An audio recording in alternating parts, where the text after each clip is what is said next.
Hello, and to whom this may concern. I'm back with a hearty cup of princess juice of just, ooh, of just the right heat.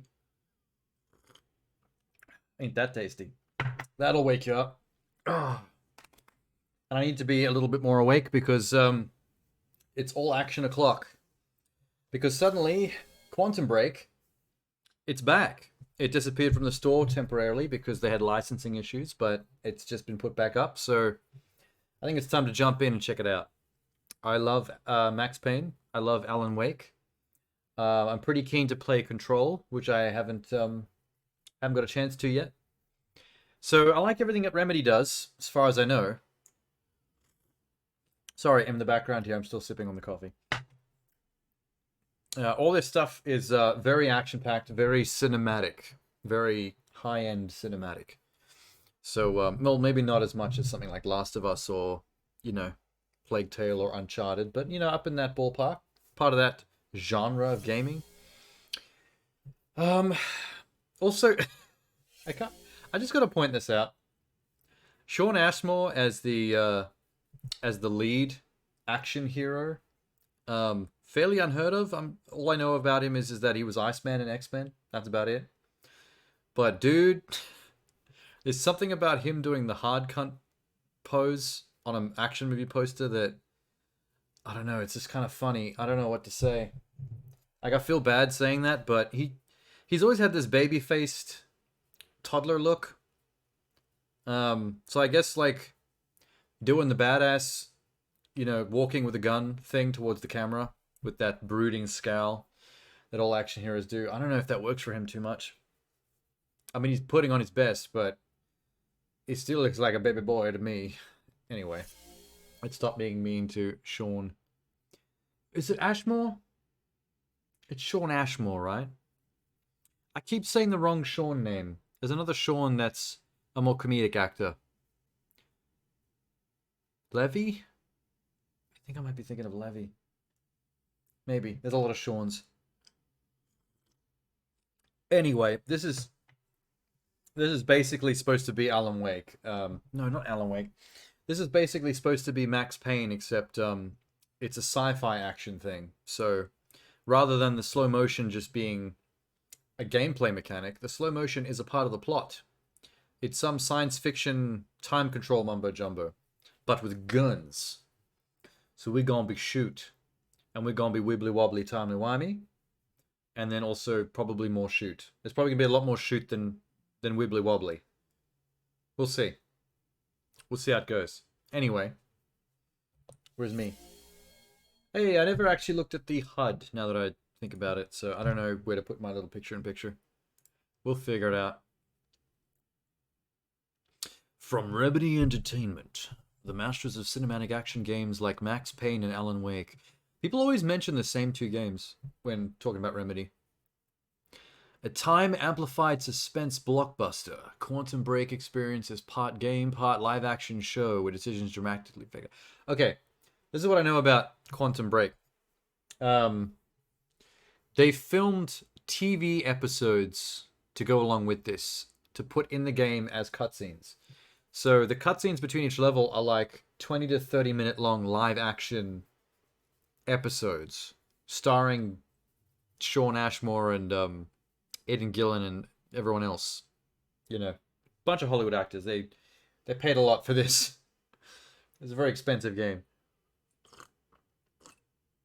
Ooh, it's a good coffee. It's burning my tongue a little bit. I don't know why it didn't go off that well. I'm pretty sure the reviews were fine, but for some reason this one kind of flopped a bit in terms of player feedback. Maybe they weren't feeling the Sean Ashmore of it all. I really hope I'm getting his name right. Stellar cast of actors, yes, we know that. But what are their names? Kind of want to find their names.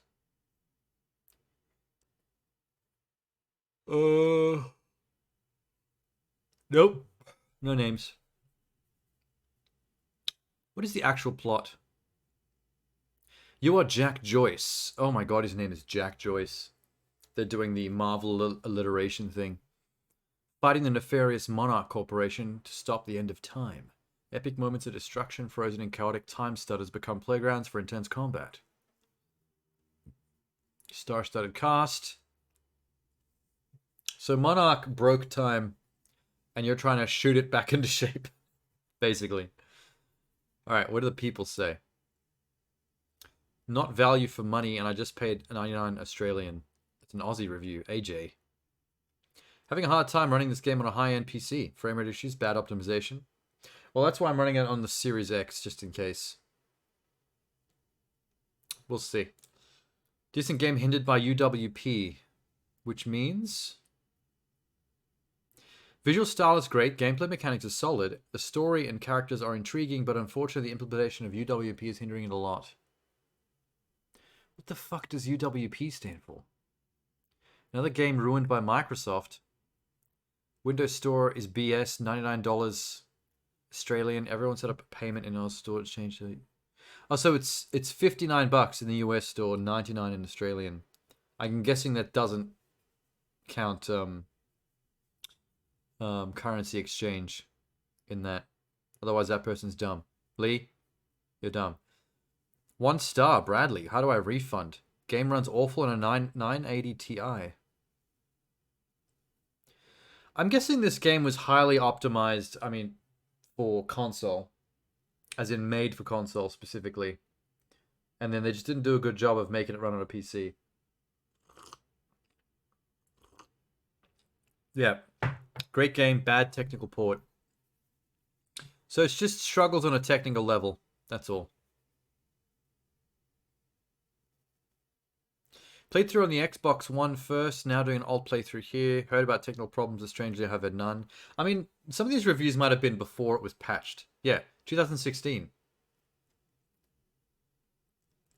So at a certain point, I might have got so many patches and updates that this is no longer an issue anymore. Well, for PC players anyway, because I'll be on console, so I doubt there's going to be any issues. I hate that I like this game. I enjoy the gameplay and the cutscenes, but the price tag is just too high. Cool. Unlike anything I've ever played before, I love the idea of it being half game and half live-action TV show. It just runs very poorly. Well, okay, so all the downsides are a non-issue at this point, so... Yay. Okay. Let's switch over to the Xbox. HDMI... Hang on, I'm going to get my face right in the camera. Excuse me. Oh my god. Yeah.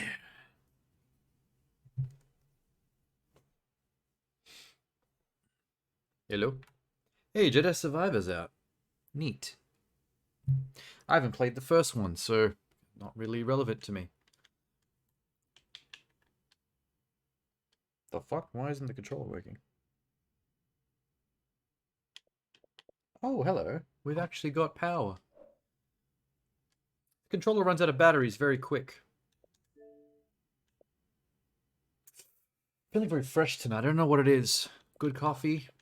Maybe nice temperature in the air. Bug snacks. I've finished, so we're deleting that. Anything else I don't need on this Xbox no more? 83.7 gig? Far out. I'm glad that pre-installed that. Damn, dude. Still got Fee on here. Should we play that so I can install it? Paw Patrol. Peppa Pig. What update? Oh, Fortnite. Not right now. Later.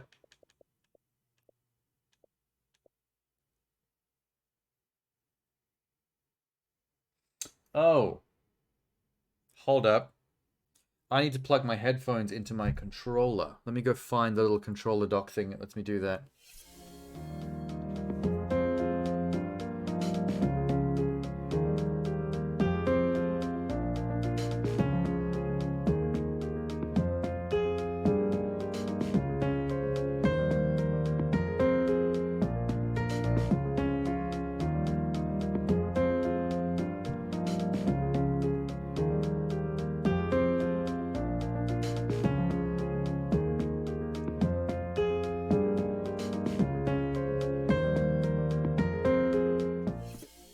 Alright, I'm back.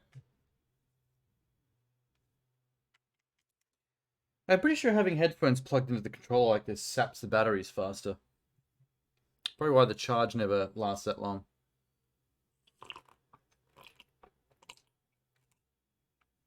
Nom nom nom nom nom nom. Alright, let's get seat sorted. I think I'm ready. Whoop. Oh, hell yeah, I'm so ready. I haven't played a AAA style action game with them kind of graphics in a little while. Been a lot of roguelikes and indie stuff lately. Oh my god. Psyched. Aiden's character model from the side looks a little not Aiden for some reason. Then again, I don't think I ever see him from that profile. He's usually glaring into the camera because he always plays somebody evil.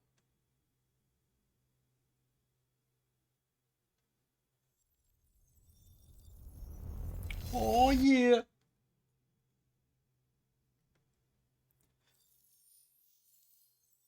Time. Crackly time sound effects. They always sound the same, dude. Syncing data. Adjust brightness.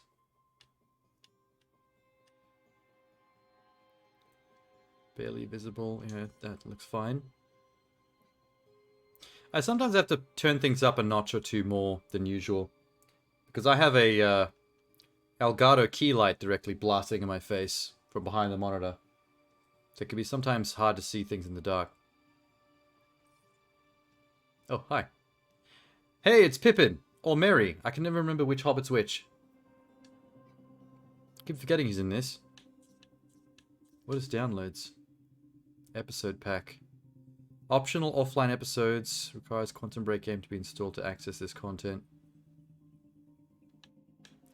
Is it necessary? I mean, I'm just going to watch them off the internet.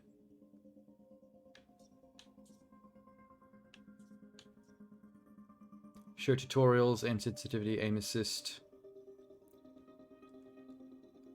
Vibration strength. This is a very clean UI. I forgot what it's like to be in a AAA game.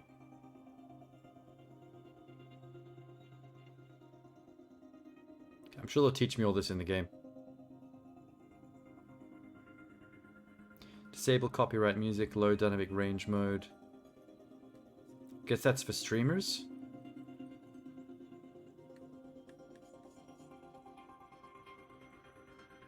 Alright. Let's do it. Wait. Uh-oh. Easy. New to shooters? More interested in the story than a challenging gameplay experience? This one's for you. Nope. Normal. Moderate challenge. Recommended setting for most players.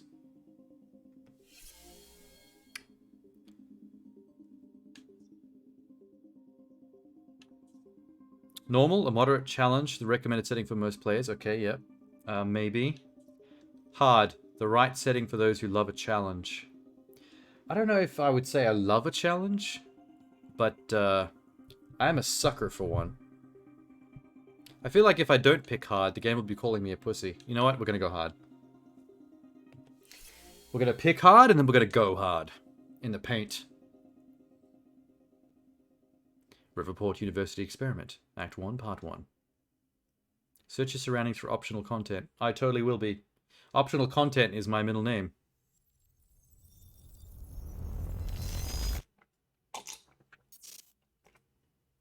The number one killer is time. Actually, the number one killer is 100% true. It destroys us all. In this case, literally. Time broke. A growing fracture leading to the end of time. We went after a device that could fix it. Things turned ugly. Paul Serene was there to stop us. He has superpowers. Jack. Him and me both. We failed. Jack. And of course, What the fuck? time travel was involved. Are they recapping the whole story that I haven't even played yet? Going too fast for you? Okay. What do you want to cover first? You tell me. Let's start at the beginning. When you first arrived at Riverport University. That's how most stories work. Yes, let's do that, please. I'm so confused. All I know is Aidan Gillen and Sean Ashmore have superpowers. You wanted to show me what he'd been working on. My brother Will was a scientist. He was also involved. 15 minutes to fracture in time. Also, Dope! it was world-changing. He was right. Whoa! Come on! Watch where you're going, man! Fuck off! Get out of the road! I agree with him. Asshole.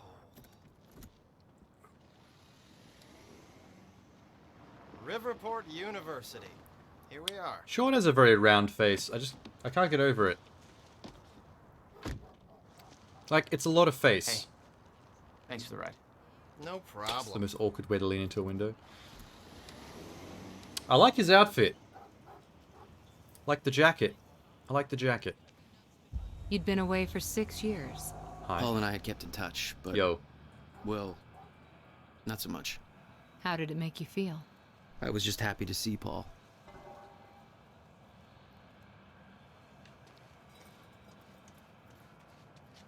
I feel like, is my window always going to be over him like that? God, this game's crisp. I wonder if it's been optimized for Series X. Who the fuck's this? Why are you staring at me, bro? Alright, I'm going to question this man. I guess I should go find Paul. No. We should find out why this man is staring at me from... Is that Lance Reddick? Morning. Yeah. Are you Lance Reddick? You want me to kiss your bald head? You just smell me? Whatever you want. I don't have the time. I'm really in his personal space right now. Hello. I'm Sean Ashmore. I'm an action hero. This is why I stare like this. This is my brooding stare. I doubt he's out here. Better head into the campus. Are you telling him that?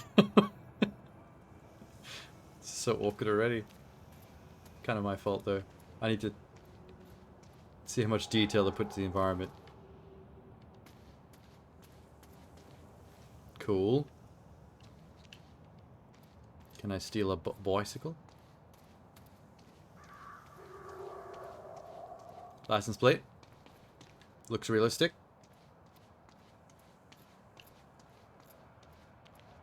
Is there a run button?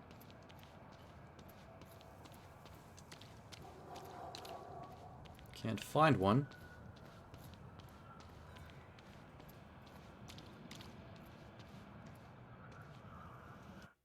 Okay.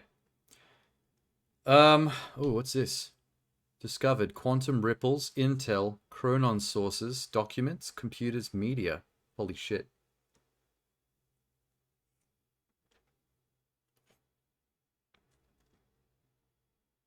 Collectibles. Uh-huh. Diaries.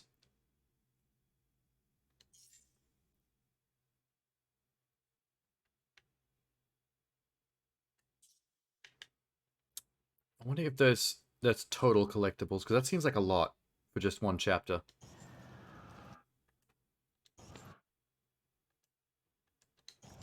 Okay. Maybe I should move my window, because otherwise I'm going to be like on his back the entire time.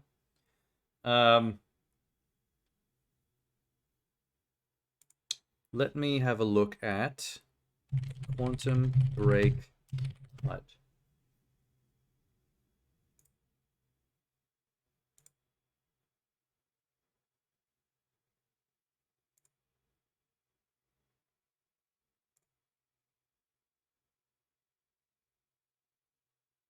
Maybe top right or bottom right.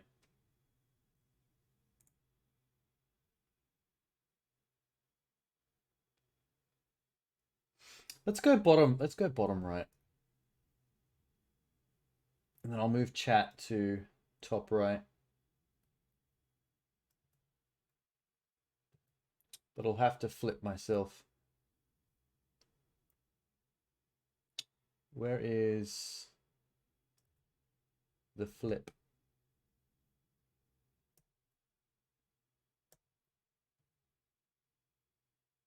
Transform. Flip horizontal. There we go. Just so I'm looking in the right direction, you know? And if I put it in the chat at the top, that means I need to go to Streamlabs real quick. And just change, oh my god.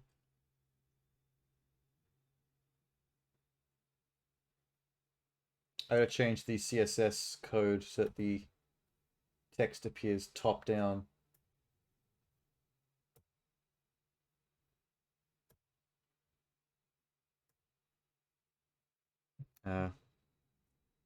Test. Cool.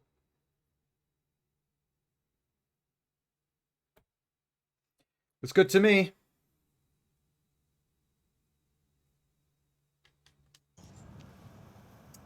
There we go. Now I'm not covering his back or whatever. There's a sad man. Hi. You okay?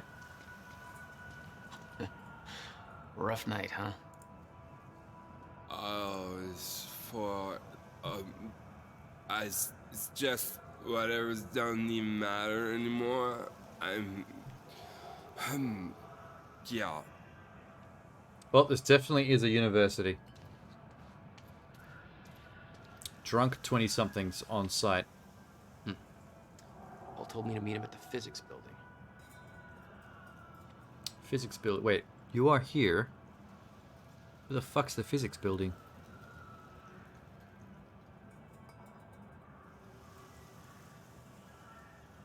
Man, I'm not even seeing it.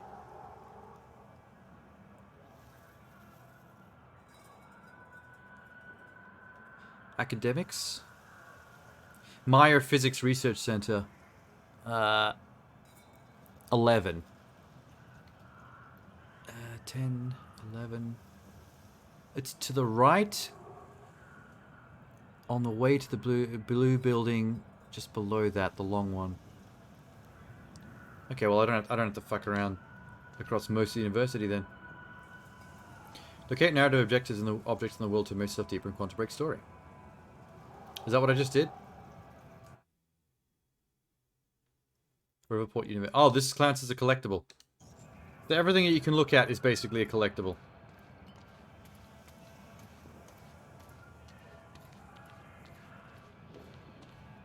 Hello? Oh.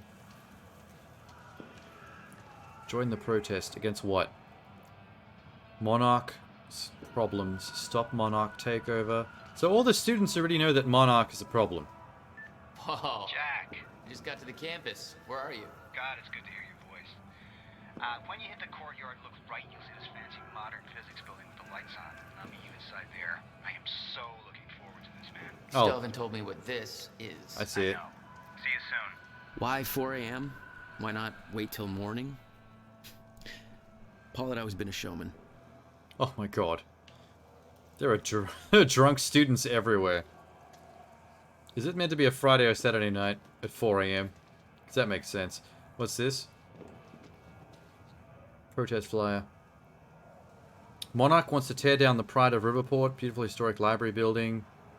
So the bad guys want to tear down the library and build a facility of evil, I assume. Is this a Save the Rec Center story? I'll be very disappointed if it is.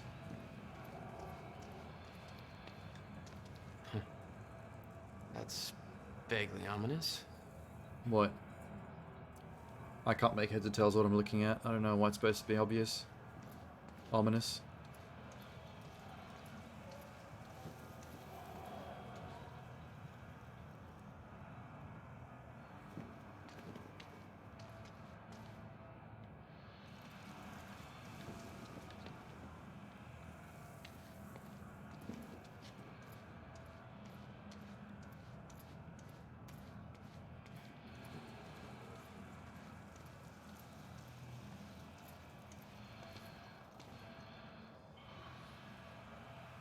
I can still hear the party music playing. It's 4 a.m. and these students still haven't cut it out yet. This university goes off. What's up? Hey, do you know where the physics building is? You mean the big-ass metallic turtle behind me? Hard to miss, man. Thanks. Yeah. I kind of deserve that. It is pretty obvious. Can we go home yet? They seem younger than people that should be in a university. Like, he looks 14.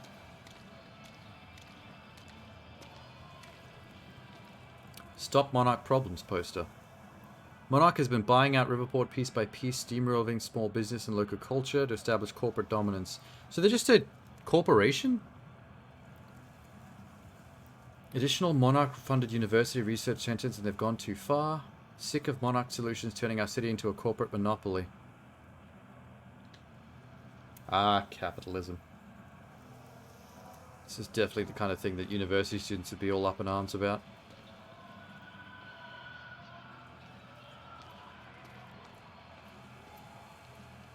Ooh. Sophia Amaral Seminar. Dr. Sophia. The recently appointed head of Monarch Physics Research, Dr. Sophia has taken much of her inspiration from the theories of our own Dr. William Joyce, devotes herself to discovering practical applications for chronon particles. I'm guessing chronon particles is this game's version of, like, quantum bullshit in Marvel. Just magical science shit that does things. Also, chronon is definitely, like, chronos. Time. Particles that have to do with the flow of time.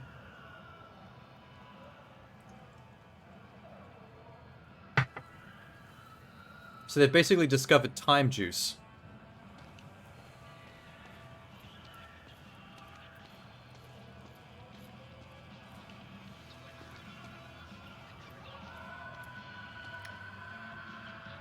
God damn, there's so much protest. It feels like every single university student that goes to this place is against Monarch. Comic Fest Riverport. Okay, finally, something that's not protest-based. Life drawing. Zoom in. Those are nudes, man. Those are public nudes.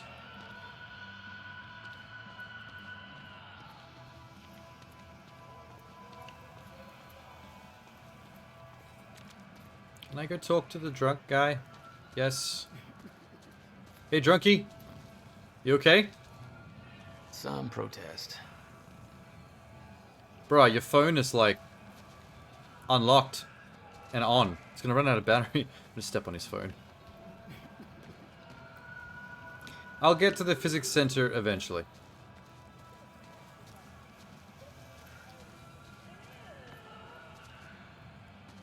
I'm just fascinated by the set dressing. Please go around. Wait, hold up. Hey, it's Bobby Radford here on the tail end of the night shift. How you doing, Riverport? Burning the midnight oil? Just waking up? Or you getting ready for bed? Or maybe you're asleep. I wouldn't blame you. Not a lot going down in Is that a pack of cigarettes next to the radio? Unless Can't you're tell. at the Riverport University campus, where the protest against Monarch Solutions is still going on. You see, Monarch wants to knock down the old campus library and put up a brand new building.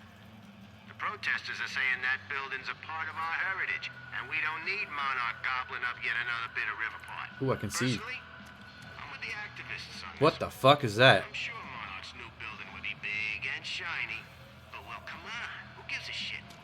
I love that old library, even if it is kind of falling apart. I like things with character. And Monarch, hell, they've got all the character of a brand new smartphone. Sure, call me a hipster, whatever. I just think you don't have to be a smug douchebag with organic sneakers and an ironic NASCAR cap to prefer a nice corner restaurant. What is that machine? To yet another Olive That is gonna definitely fit into the plot at some point. That is some kind of time machine. I have a feeling that's gonna explode. Monarch's gonna take that library down tomorrow, no matter what we say. Might as well back it up. Jeez, the physics center is massive. Good lord. They aren't done with our town yet, right?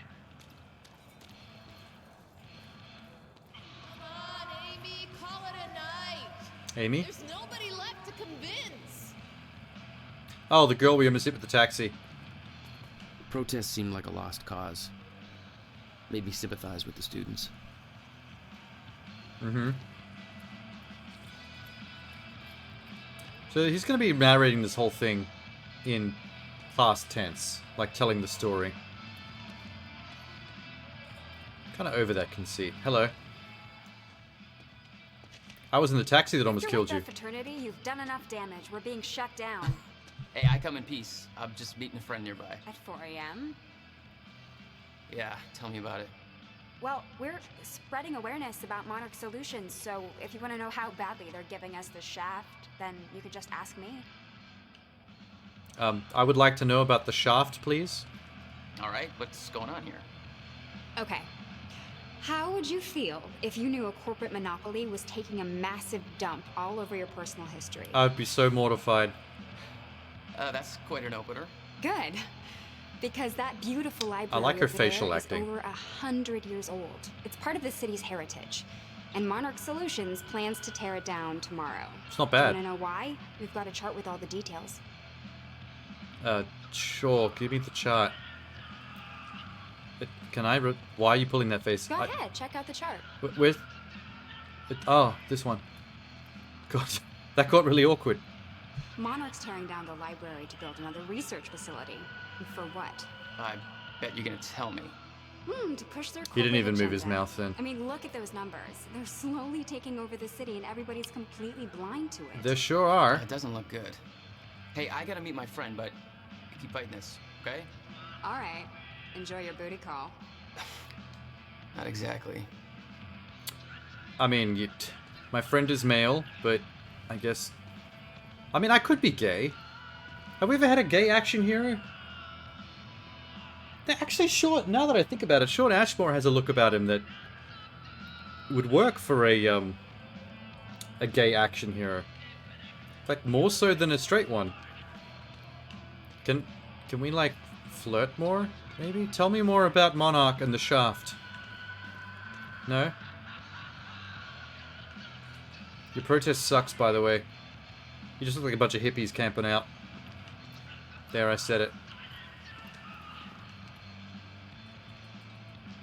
Anyway. Knowledge over profit. Save our library. Is this like a little seminar room? Oh my god. Alright, I'll buy it.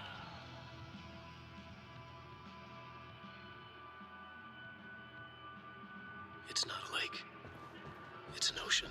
That's the Alan Wake voice. Who's back there? Oh, it's a woman pretending to sleep. He's been gone for 5 years. Dark matter and dark energy constitute over 95% of our universe. This is Alan Wake. And that's the Max Payne actor. Floating in an endless ocean of darkness. I mean, I think he's one of the developers in Remedy, but he was like the box art, live action model for Max Payne. That grimacing face. Every story finds its writer. This is cool, man.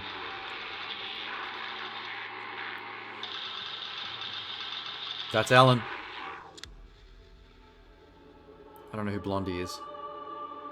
Is this like a little hint to the upcoming Alan Wake 2? With Max Payne Easter eggs? Wake has a bloody knife in his the light of the flashlight. He smiles a wicked spacey lies and full blood on his face, eyes staring. Fuck, I miss playing Alan Wake. What a game.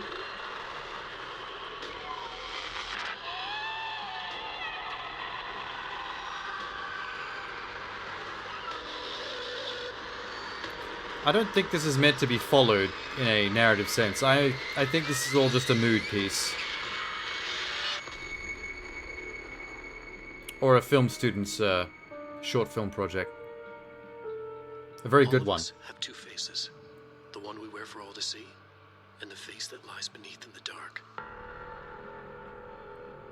Fuck, that Alan Wake voice is like fused into my brain forever. Iconic. Absolutely iconic.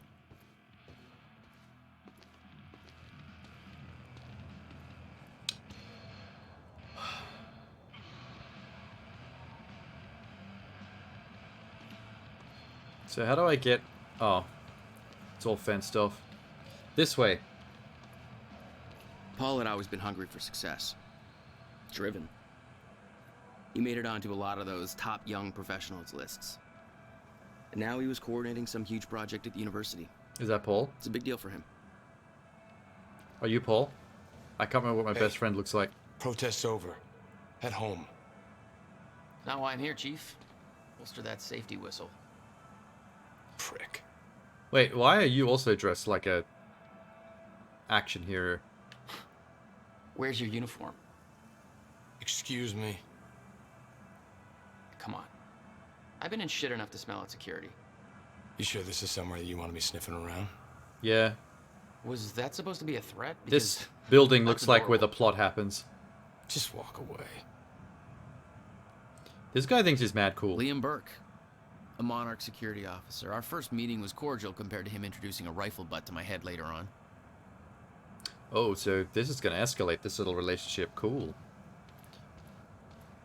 I mean, spoilers though, Sean. Move along. I am, literally, as we speak. Impatient much?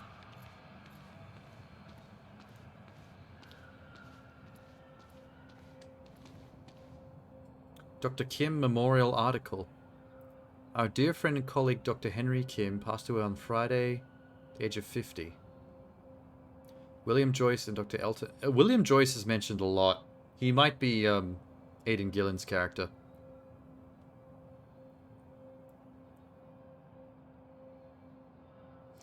He was his student. He later made a name for himself as the director of Monarch's Physics Research Division. So he died. Like last year. Sus. There he is. Okay, that's not William. Not exactly modest, are we, Paul? Paul Saren. Wait, that's his friend. That's who we're coming to look at. So the villain of the game is my best friend. Yikes. Project Director Paul Saren. Track record of extremely profitable business ventures. Paul joined Riverport University in 2010. Youngest project director in the history of the university. Most successful to date. Yet unrevealed quantum physics project.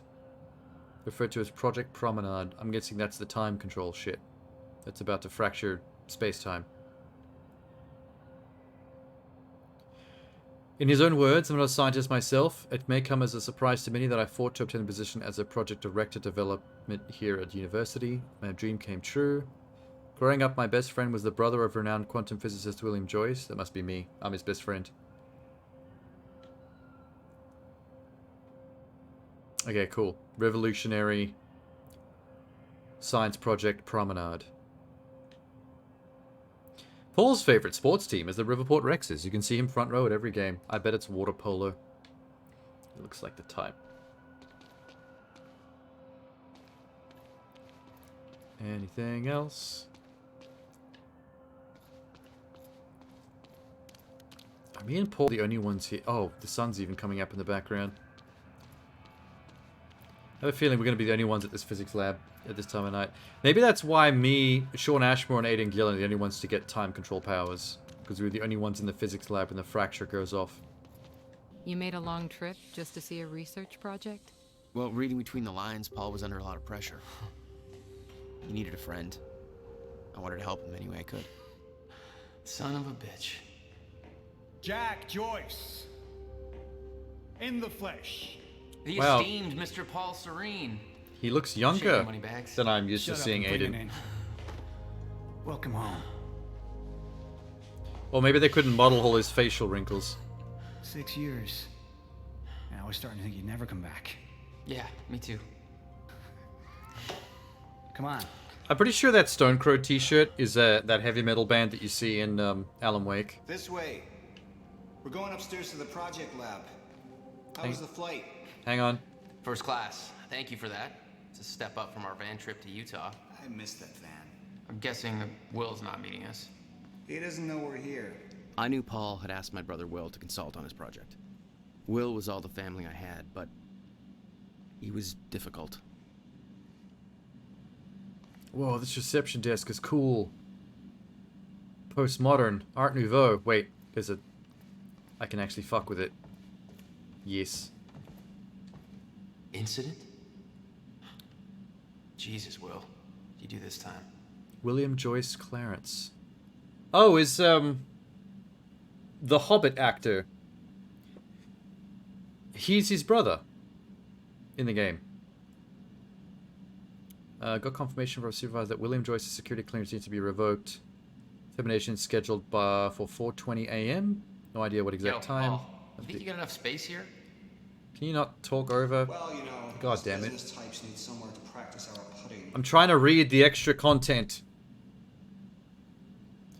He was consulting on the promenade, but he lost his shit in front of investors. I was the one who dragged him out. Got crazy. He was yelling about how some lady warned him this would happen. No idea what he was yelling about. I bet he's the only one that understood the danger of what they're doing here.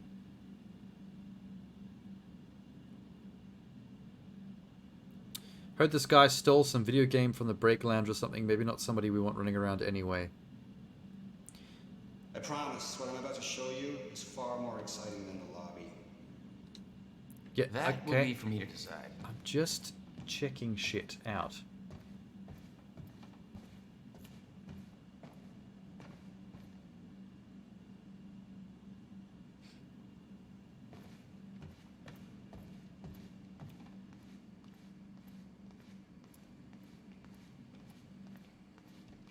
Probably like, why does he investigate every nook and cranny of every room that we pass through? Can I get a sizzle? I need a sizzle real quick. Wait. It's actually kind of gross. Why would you call a cold beverage a sizzle? Jack. That's bad Going marketing. up. Cool, dude. Let me... Wow, what's this? It's quite the facility you got here. What can I say? I have a knack of milking money out of wealthy investors. You could kind of tell that they built this physics lab off one of the normal buildings. Like it's like a big postmodern growth. Hey, Jack. Yeah? Over here. Come on. Hang on. Going up. Chill. Protests against Monarch are going strong, I see. Yeah, I'm kind of surprised you didn't join in. I thought that kind of trouble was your forte. Well, it used to be our forte. You're the one that sold out. Oh, I don't know. Rich and successful isn't too bad. You should give it a try. I would love to give it a try. I like being rich and successful. You're about to graduate, you're looking for the next step. Monarch Solutions is the #1 employer of university graduates in Riverport. We're actively seeking new employees. Oh, it's Let's just take the elevator, Jack. Hang on, there's a job application here for Monarch. I might join up, actually.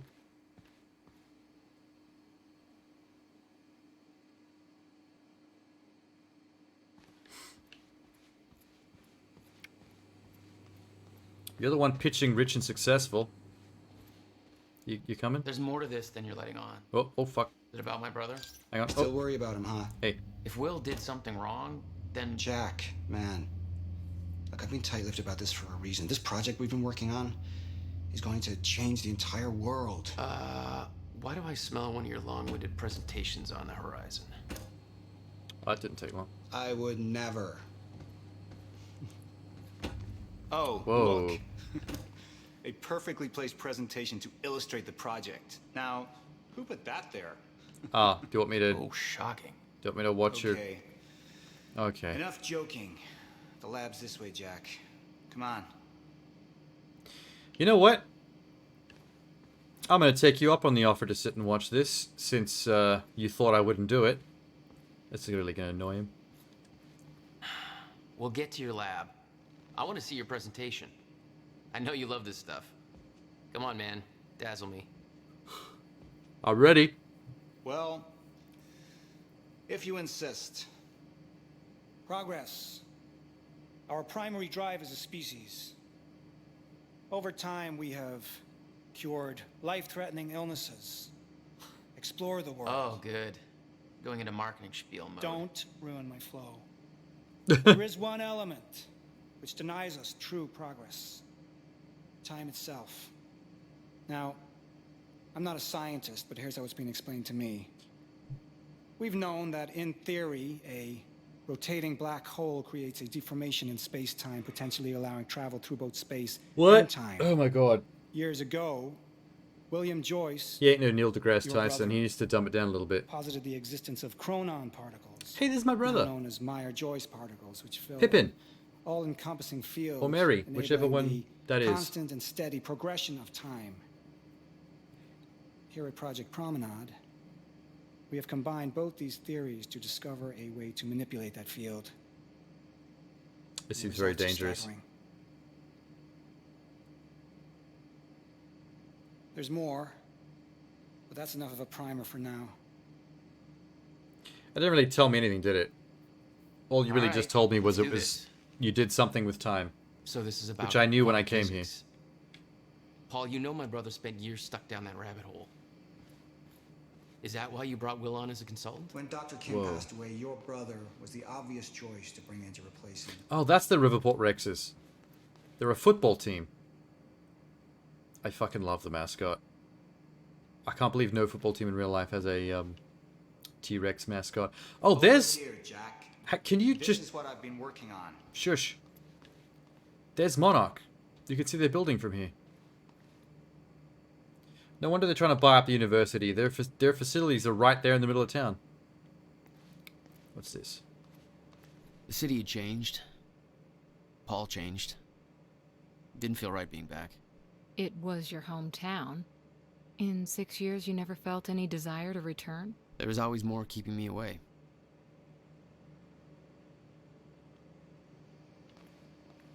Mm-hmm. Let me inspect the desks.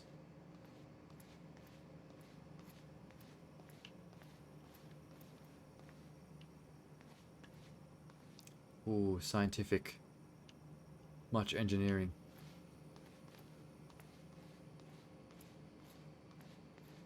What's up? I'm actually going over here, don't worry. I'll see you inside, alright? Actually, the music's getting really ominous and it's freaking me out a little bit. I'll come with you.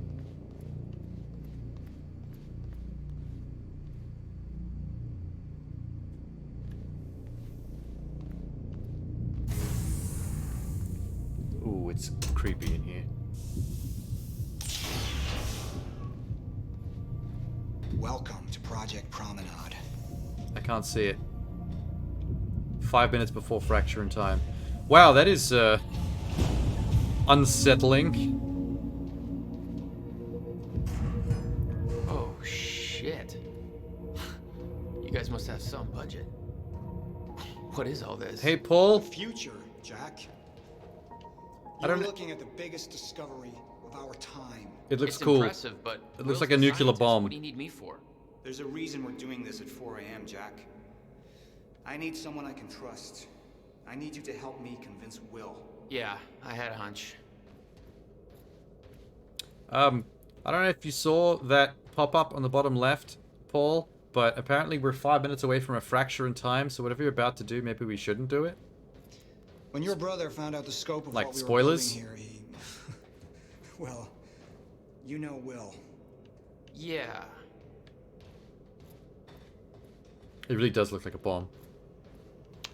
Hang on, I gotta get something from my desk. Will overreacted.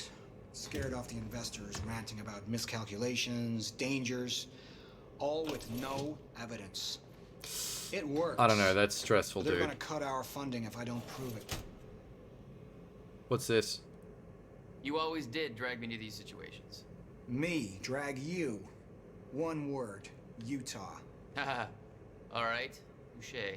And from what I Did hear, we steal this? you've attracted plenty of trouble without me these past few years. Well, apparently it's my forte. He looks so goofy.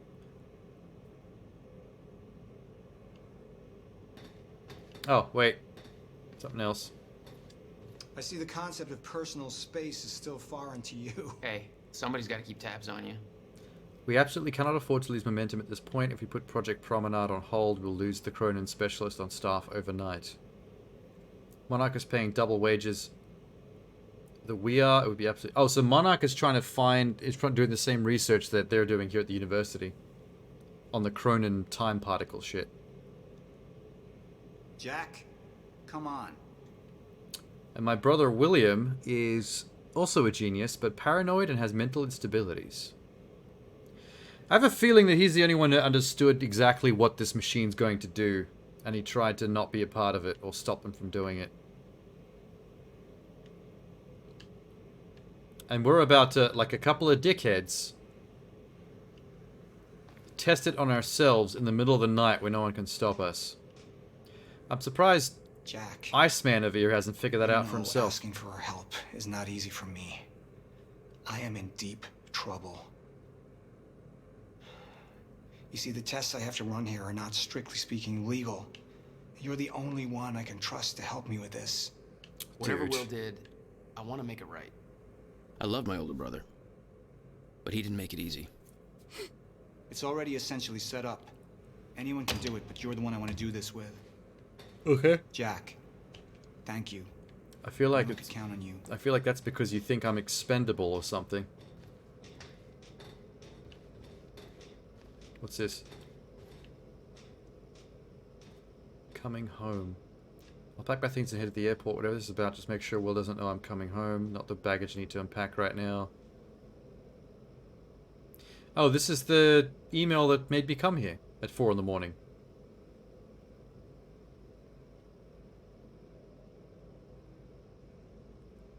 Yep. He's never asked for help before in 2 years. Now all of a sudden. We're about to do something dodgy.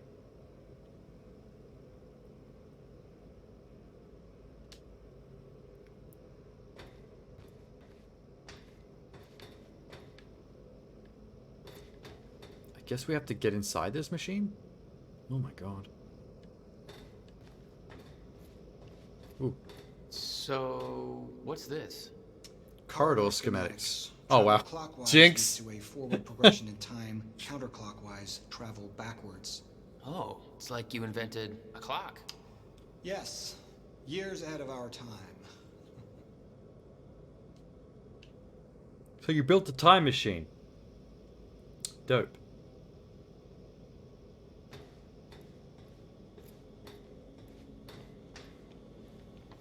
I need you to push the lever over there, labeled Chronon Conduit. That'll activate the core. Liquid nitrogen. And make sure it remains stable. This is not safe. What the fuck? Hey, huh? That's a lot of liquid nitrogen too. You want me to hit a lever? This one?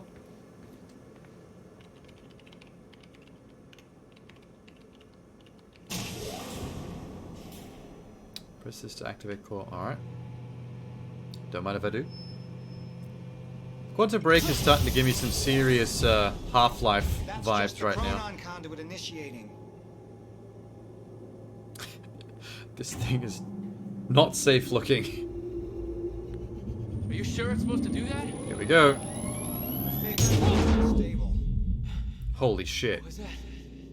The core replicates the effects of a rotating micro black hole, so activating it can be a bit intense. A black hole?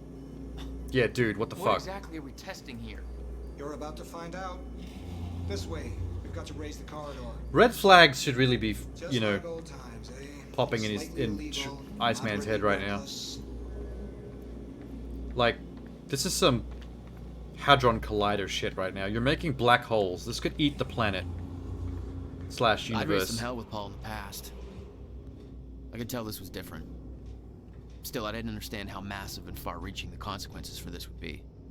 How could I? I knew Paul. He played it cool, but I could tell he was nervous. What's happening? We're really doing this, Jack. It's gonna be amazing. What's gonna be amazing? What is it supposed to do? Oh, is this like a two-man switch? Take this. You need this key to activate the corridor. Corridor. So we are kind of creating a wormhole, right? You know, this is how they get demons in Doom from hell. The demons in the Mars base. They created a wormhole corridor. No? We don't care about that? We're not concerned? We need to turn the keys at the same time to activate. Security precautions. Ready? It's like we're launching a nuke. Wait, we might we're be not launching a nuke, right? One way to find out. Dude. 3, 2, Don't turn the 1.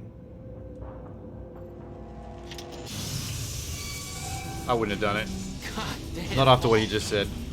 What is this? The corridor. The passenger enters one end, travels around the loop, exits the other, and arrives at the predetermined time and the physical location where the machine is situated in that time. That's pretty cool. Wait. This is a corridor for... You're actually going inside that thing? In the machine, through time? Dope. It's a fucking time machine. I'm going to be the first, Jack. And you're my witness. Actually, I'm the This first is Jack. crazy, You're gonna be Paul. the second Jack. This can't be safe. What happens when... Our team has already proved it works in the trial phase. It is ready. We've passed every test, every inspection. We're about to make history, Jack. So why is it illegal? All you have to do is hit that switch. Minus 2 minutes in the past. So he's gonna travel back in time just 2 minutes? Alright. 2 minutes to the past. Remember this moment. Oh shit! It already worked. Well, that checks out. If it did work, that means he would have already come back. Paul, what? How? That's a trip, man. Dude, you still have to It's go. fine. Whoa, Jinx. You It's still, okay. Stay calm, Jack. you still got to go through it for the second guy to have be able to come out. Multiplied. This is exactly what was supposed to happen. He's me, a future version of me from 2 minutes in the future. Your evil future self. We did it. I thought he was gonna push him over the railing. Fucking I incredible. thought he actually serious about Big Evil. Imagine the implications. We could warn people about disasters Dude. before they happen, cure diseases before they spread. I just had this conversation. Still sounds good second time. Oh, so you still got to go through, Christ. come back, and have the same Go into conversation in the machine. past. Awesome. You need to complete the cycle. Yeah. Yes. Of course. Wait, Paul, what are you doing? What happens if you don't? It's all a big loop, Jack. I need to enter the machine and travel back to the moment I exited the machine in order to, well, be here. And what if you don't? There is no what if. I'm here. It's already happened. Yeah, but like, what if you just chose not to go in when you were already here? You What happens saw then? it, Jack. We did Paradox? Oh, that's impossible. That's literally impossible. I mean, I can't even... it. There's no time to stop now. We need to test the other direction. Set the machine to 5 minutes to the future. Bro. The other you hasn't come out yet. We're gonna fuck this timeline up royally.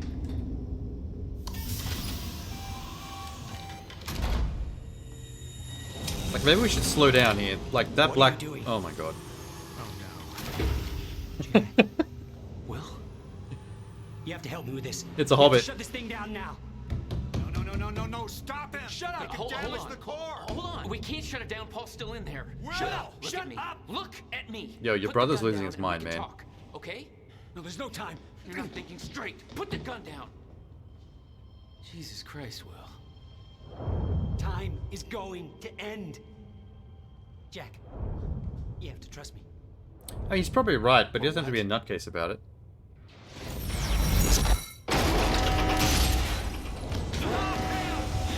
No, I gotta let you out.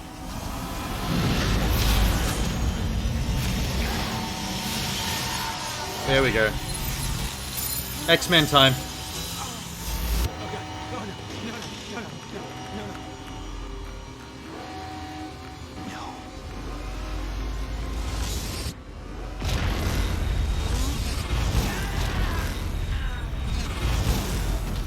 What happened? It seemed like it was going fine until the Hobbit showed up. And then the black hole just kind of shat itself. For no reason.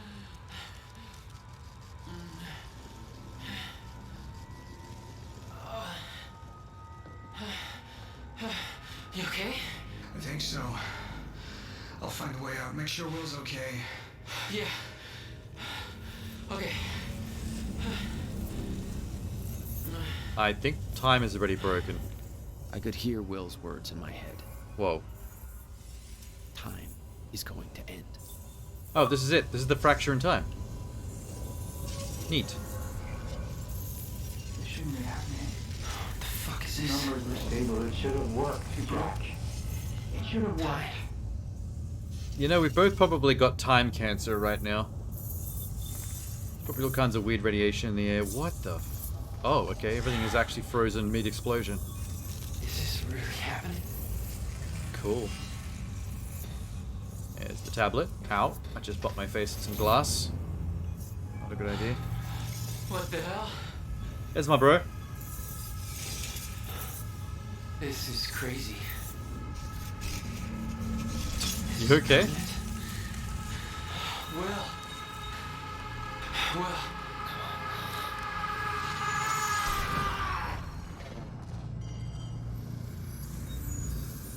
I got a wibbly wobbly timey wimey hand.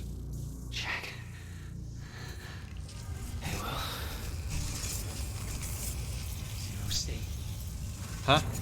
What have we done? I don't know. What did you do? She warned I didn't me. do shit. I knew she was right. All this time. Who's she? Paul. What's wrong with that chair? This could all have been avoided. We're too late. I think that one's glitching into the ground a little bit.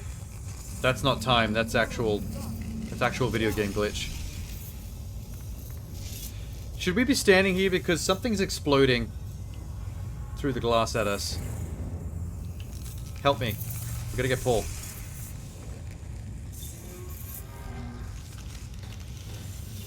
Jack! Help me open this thing! Jammed. This wasn't supposed to happen! The fingers up! Stutter. Come on, I think time went back to normal.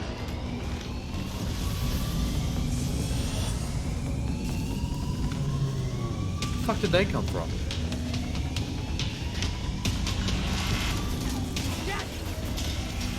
There's no other way out.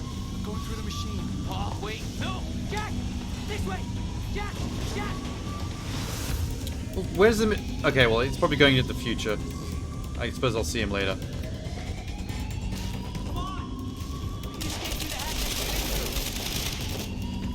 Are they actually shooting at us? Holy fuck. Alright, I'm coming. I didn't want to leave Paul, but there was no way to help him. I didn't know where he'd end up. Are those Monarch soldiers? I thought they were a science institute. Why do they have mercenaries? What the hell? Hurry! This way! Okay. You lead the way, I'll just, you know, follow along and do what I'm told, I suppose.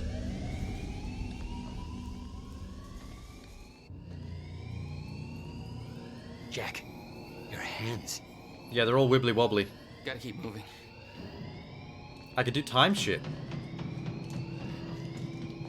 No! What did you think he was gonna do there? Before he realized he had time powers.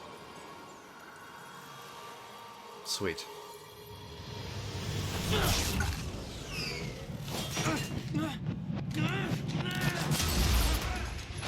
Oh, Iceman's not bad with a gun. Do we have any backstory to explain why he's a marksman? What just... Go. This way. Move. That was the first time my power started to manifest. Do I get to keep An the gun? out of control burst of energy that saved Will. Jack, your proximity to the pulse, it must have altered your relation to the chrono. Will, what I just Pistol? did back there. What What? the hell is happening? Oh. That's what I'm telling you. Not in the right language. Oh shit. I'll try to explain, but we have to go.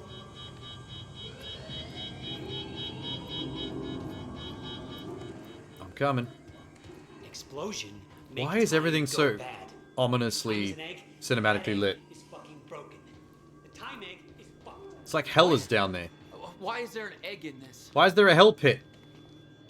In a science lab. Hurry, Jack. We have to go.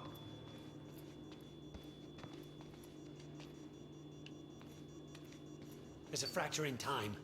It's breaking down, leading to the end of time, and door. What? Locked. They cut my security clearance. That didn't help. Stand back. You just try to punch Get it that? open. Yeah, use your time powers. HQ, securing the Will. server room. Over. More of them. Hide. Uh-oh. They're coming. In here. Can't I just blast them? I have a gun now. I Alright, want fine. Paul about this. I'll play along. About the calculations. I tried to make you listen to me. By shoving a gun in my face? Yes, a gun. The universal symbol for shut the fuck up and listen to me. Sound logic is always Shh. you. Yeah, we should be talking so loudly. There's dudes with guns trying to kill us. We sure you didn't head back up to the lab? You could have gone back and tried to take the service elevator out of This doesn't make any sense. How? Why are you even here? That's your biggest concern right now? en route to flush him out. He has big ears. Paul brought me here to clean up your mess. My mess? Do you even... See, why are you guys still talking? Is this life or death? May have to crawl behind. Raider team, target spotted exiting the service elevator. You heard her. Let's go. Well, that wasn't us. That must be Paul. I guess he's out of the time machine.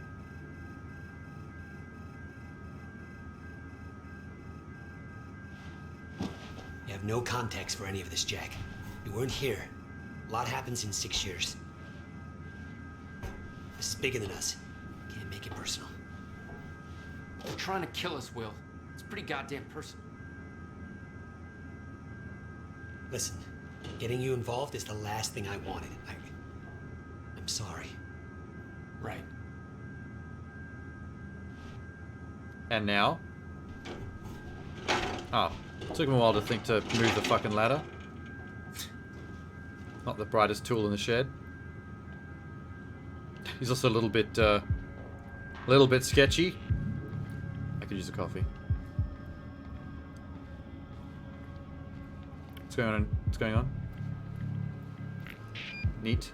Wait, I'm gonna investigate. This way. Nope, I'm gonna look at this. All lab Saren. Paul Saren lab clearance. Paul Saren just had me go through every step of activating the machine in detail with him for over 3 hours. Do you have any idea what's going on with Project Promenade? Do you think he's replacing us? Let's go. What about Dr. Joyce? All that stuff he said about how we won't be able to stabilize the Cronin field. Well, I guess he was right about that, because that black hole did not seem very stabilized. I don't understand the implications if there's an error, but Joyce seemed to think it was serious. Jack, it's not safe here.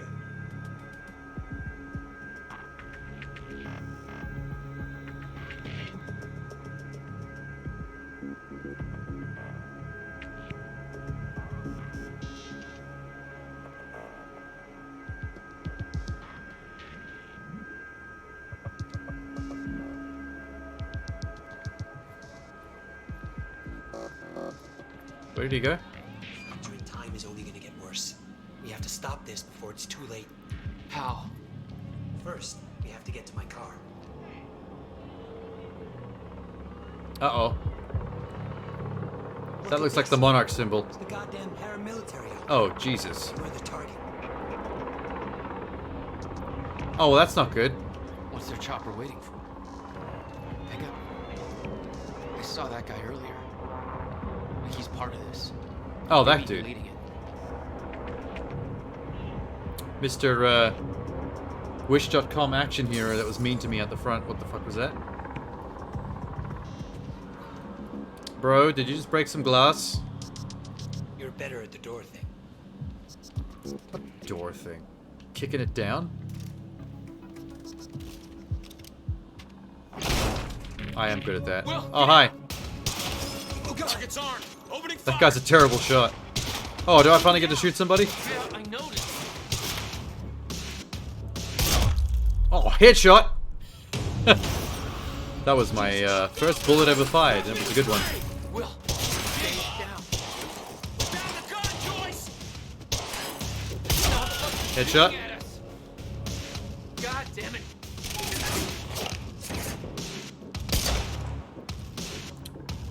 One shot, one kill. Oh, you survived it somehow. You survived the bullet to the head? Got him. Wow, the guns feel nice to fire in this. Will, are you okay? Did I reload? Yep. But Jack, that was... I know. This is way out of hand. So I'd used how- a gun before. I'd been in a couple tough spots. What? Never had an army of pro gunmen chase me. Okay, you're gonna have to elaborate on I've been in a couple of tough spots. You just murdered 3 mercenaries with machine guns. That's next level, dude. What's this? Paul was positive that the experiment would work. That the figures were correct. Are those figures supposed to mean something?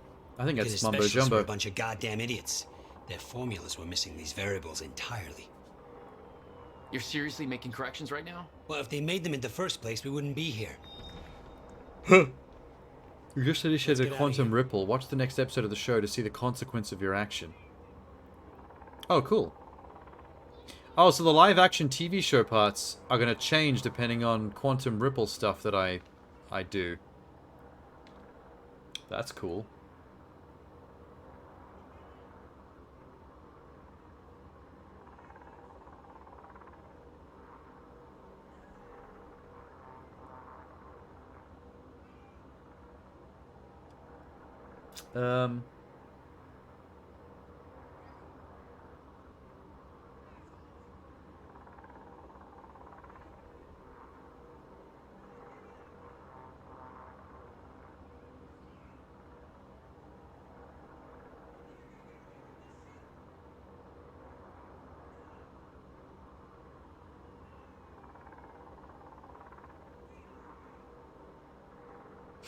Let's check something.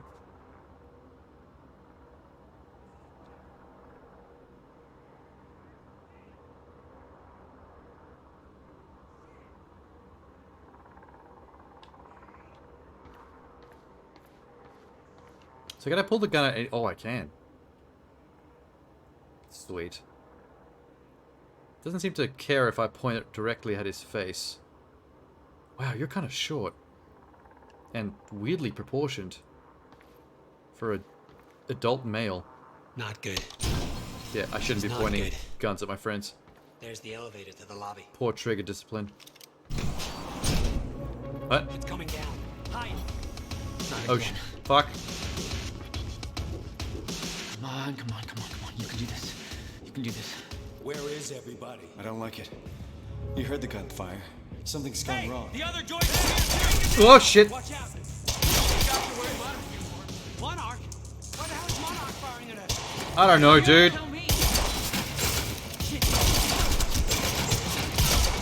Yeah, double taps only. Otherwise, the gun seems to be a little bit inaccurate.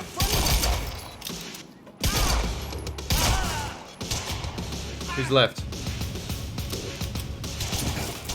No. Oh, at least my brother seems to be invincible.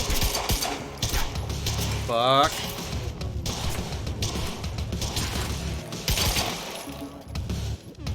Do I have a melee? Shit. There it is. Holy shit. I love their animations when you get a perfect forehead headshot. Time's acting up again. No surprise. We have to go. Raider team, have Jack and William Joyce been detained? Did you It's hear not that? letting me pick up guns. They know our names. I can teabag the gun, but I can't seem to pick up the gun. The elevator. It's the only way out. I want to dual wield. I want to dual wield. Let me just check for bogeys. Anybody? No, we're clear. In here. Wait, I got something. Library protest. Looking for key people among the protesters in case we need to get some leverage. Bit of a crapshoot. It's not like they have an official website with an org chart or something. These people are so interesting and not at all boring me to death. That was sarcasm. Amy Ferrero seems to be in charge. Not like there's a real chain of command. We're going to grab somebody so we can spin things later on. She'd be the one. She's got family we can lean on. Are they talking about that chick I just talked to outside? Yeah, Amy. Holy shit, they're going to torture her. to get protest information. Go on with your bad self. Get ready to, I don't know, do whatever it is manly types do before conducting an illegal clandestine paramilitary operation. No, these people are scumbags. They're just protesting university students, and they're literally talking about kidnapping them. For leverage.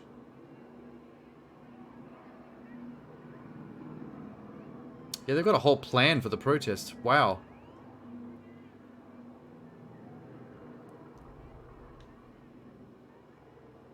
Okay. Well. That was a lot.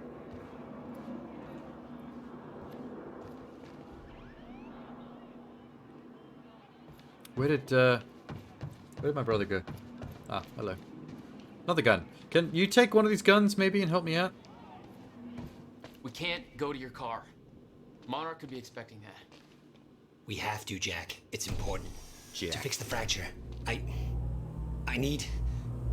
need to get to my car. I'm kind of sick and tired of action hero characters being named Okay, Jack. time's broken. What is with the name Jack? But now you're saying we could fix it?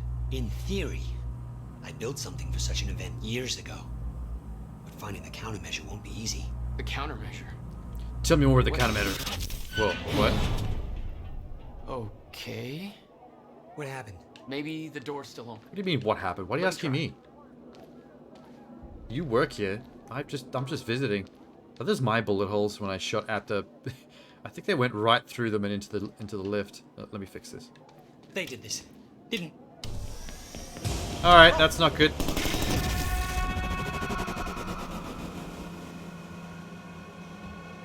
Oh. Will? Crap. Frozen again. I'll fix this. Can I move his body?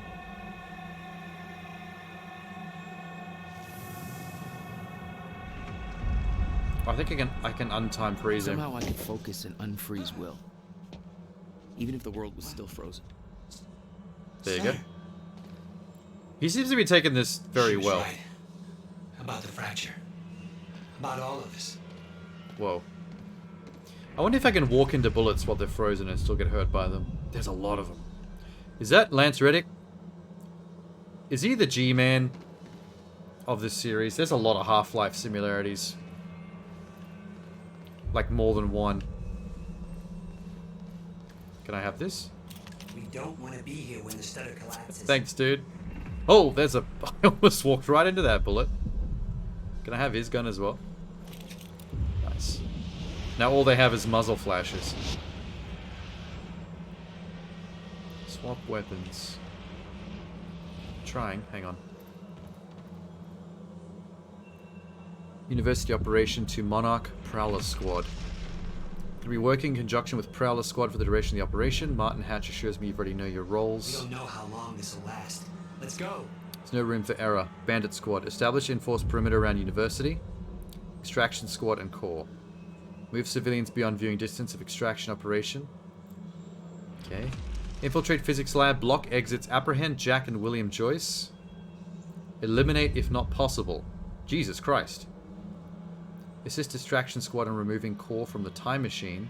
So they knew about the time machine. Remove Core from time machine. Lower Core and wheel out to extraction truck. So they were trying to steal this technology and kill us. Damn.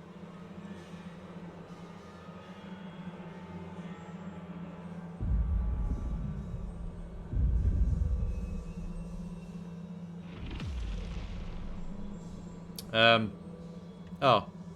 Wait, are there more people I can steal guns from so that none of these guys can actually fight us? You know, wait there for a sec.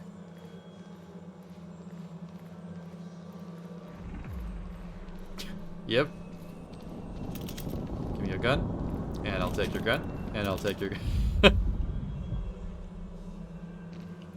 Look at this asshole.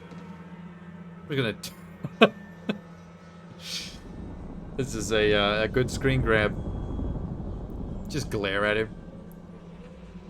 I wonder if somewhere deep inside his subconscious he has that awkward, anxiety-ridden feeling that he's being stared at by somebody.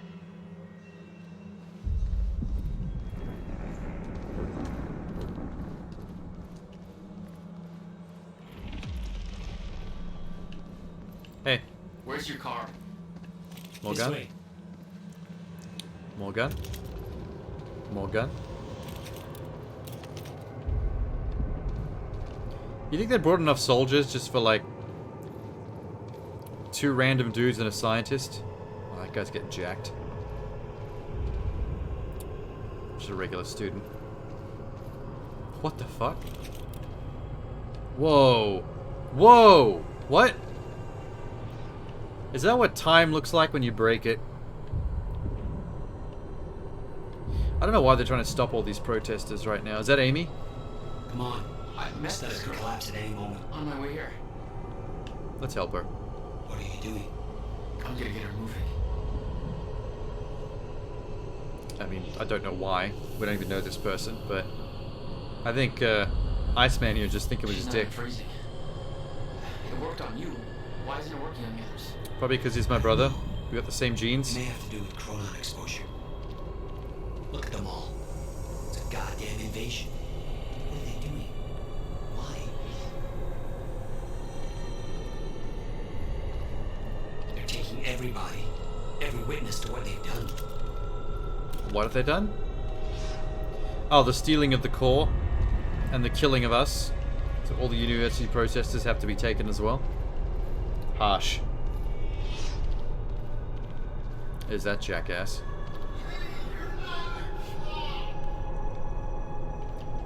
Anyone else's guns I can steal?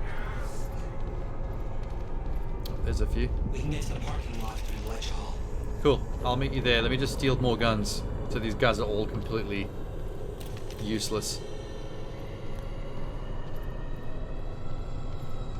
This is a long time fracture. The game is going to be very easy if I could just do this at will. How? Father, it's complicated. I'll explain in the car. Stone Crow.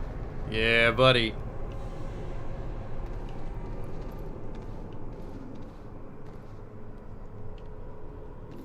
It might not be the same band that was in Alan Wake, but it definitely is the same vibe. Go to this door. Hold up. Coming.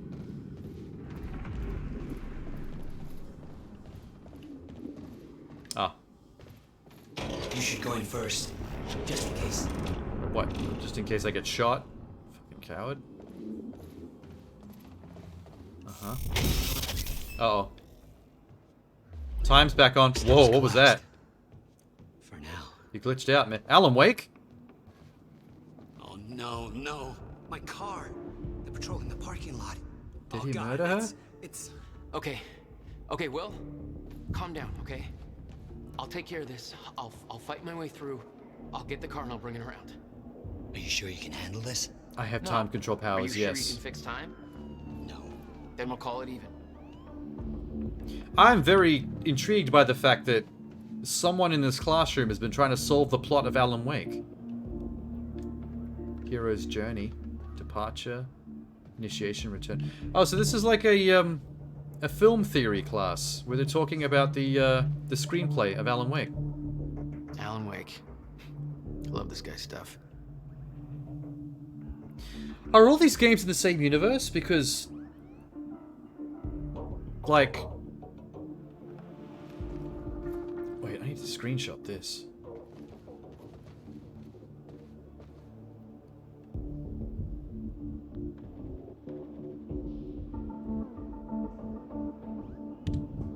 Oh wait, I can't screenshot it because I'm on the Xbox, not the PC.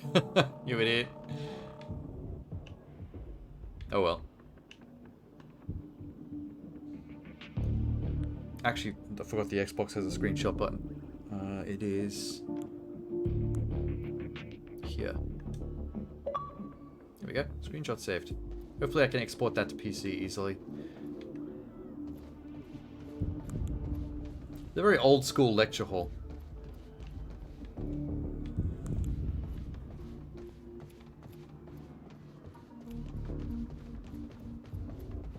Well, that was pointless.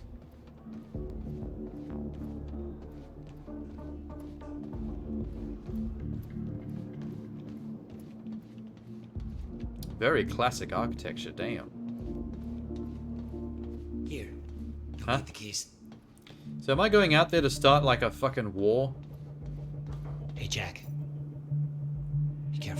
Yeah, okay, I will. He's very confident with the gunplay shit for someone who's not been established as someone with a military background or anything of the sort. He just seemed like a regular dude. But now he's taking out whole groups of mercenaries. Press Y to activate time vision to locate enemies. Ooh. What the hell? Oh, sweet. My powers were growing. I started to sense things. Premonitions. Find Will's car. Echoes from the past. Just got orders from Monarch Actual. They want us to find a car belonging to William Joyce while we're here. Got a plate number? It's coming. Where's the machine gun that I picked up? Hey! Can I zoom? Can switch shoulder. Got a little sight on the top, but I can't zoom. How did I do that again? Why? I don't know what the blue bags are.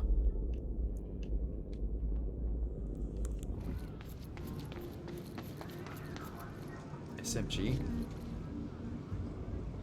that better than an assault rifle? Oh, these blue bags are ammo. Alright. Blue is guns and ammo, red is bad guys. Enemy spotted! Oh shit.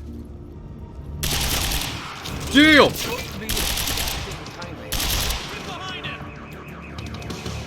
do you think you are? I am Jack Joyce. You can call me Iceman. There's many different parking lots, and you just had to pick this one. It's actually kind of funny dialogue from an enemy. Wow, this thing's got... There we go. Holding down fully auto is not very worth it for accuracy.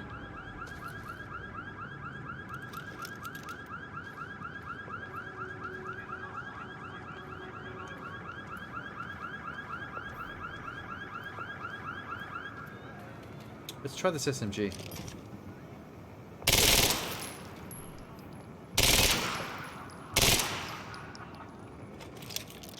I'm gonna keep the assault rifle, I think. Ammo?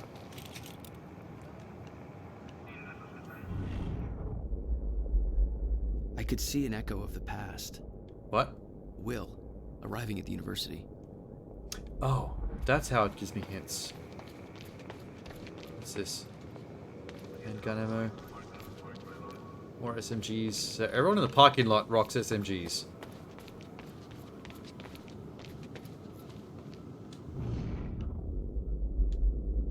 Found it. Or at least this is where the car is supposed to be. I hope to God I'm not too late. That's... Oh, cool. I'm seeing the past. Neat. Yeah, good one. Oh, shit! RB to cast a time stop. Something clicked. Cool. I could reach out and stop time in a focused area. You don't know what you're doing. Will. Wait, should we do something about that guy? Fuck. Coming from where I left Will. I gotta get back to him. Fast. RB to cast time stop so the enemy's down. Hold in. There you go. Sweet. Shoot at a time stop to stack bullet effect damage. Cool.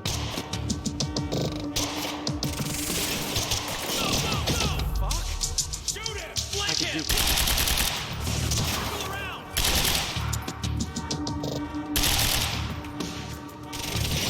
I'm empty. Go. Didn't expect that, did you?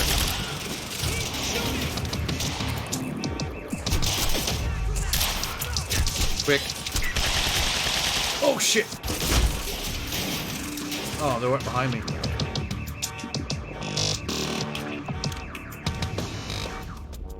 Oh, he's still alive? Alright. Back it up.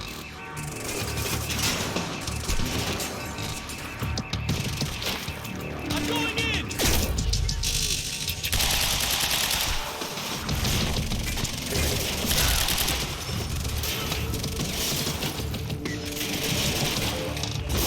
Holy shit!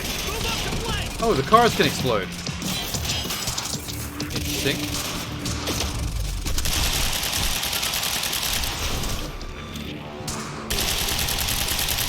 Okay, that one's not exploding.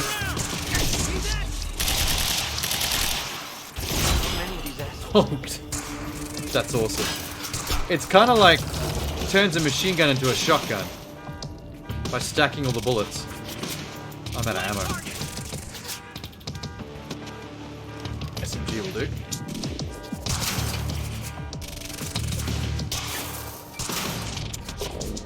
Oh, hi.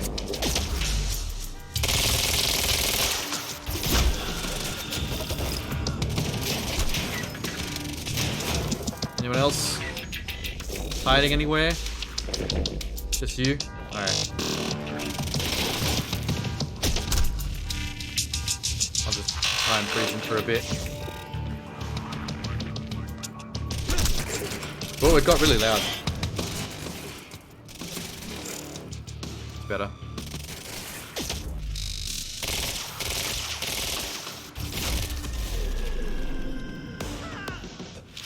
It's pretty fun filling a time bubble with bullets. He's in trouble. It's kind of brutal if you think about it. Imagine have an entire clip of a machine gun frozen in the air in front of you, and then suddenly it all kicks in at once. It literally would be like getting hit by a shotgun blast. Which is sort of clever.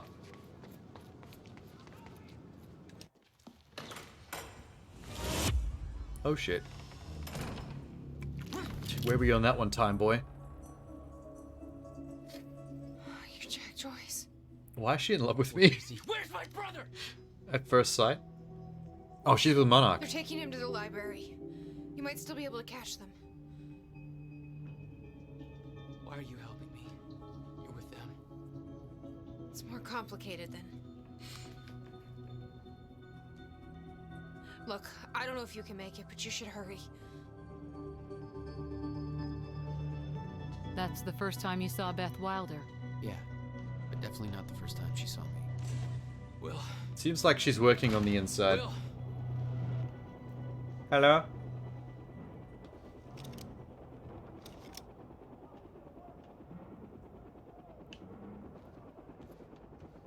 Get to the library. 60 minutes after fracture in time. I think it's been more than 60 minutes, to be honest.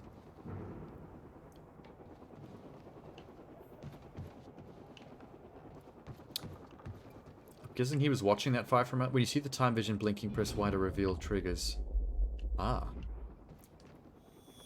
I keep forgetting that's a feature. Alive if he doesn't put up a fight. Please, let me go. I can shut the hell up. Well, just shut the fuck up, all right? Boss said to take him to the library. Wants to deal with this first. I love how time effects and time ghosts and time everything just looks like magical Doritos floating in space.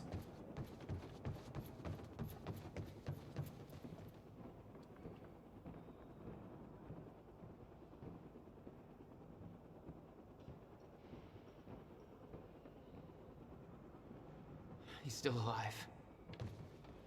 What do they want with him? Jesus!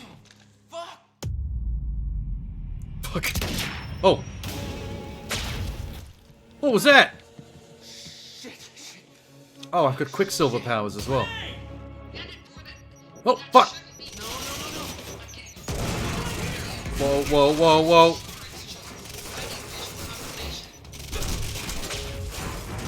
Oh, but it is a Quicksilver power. That was cool.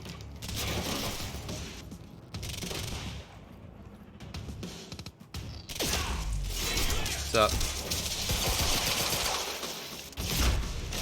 Got him. Where's my other gun? Oh, shit.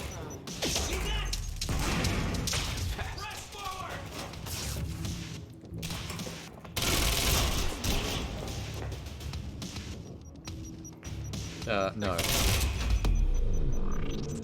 Maybe move. Wow.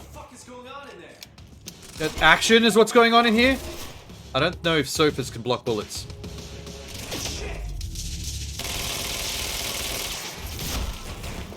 Got your friend. Got you. Gotta get to the library. That's where they're taking him. That was cool. What have we got here? SMG ammo? Oh, they got ragdoll physics. Why do they lose all their body weight when they turn to ragdolls though? It's got absolutely no... Gotta keep moving, Jack. He's literally made of paper. That's disturbing. Oh, God. Yeah, all the weight's left his body. There's nothing left to him. He's just a shell.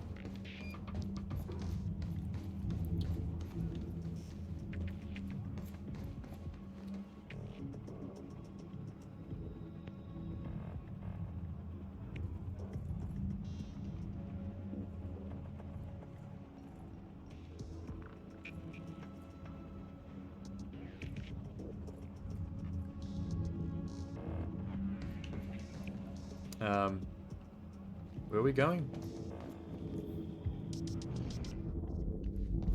Hang on.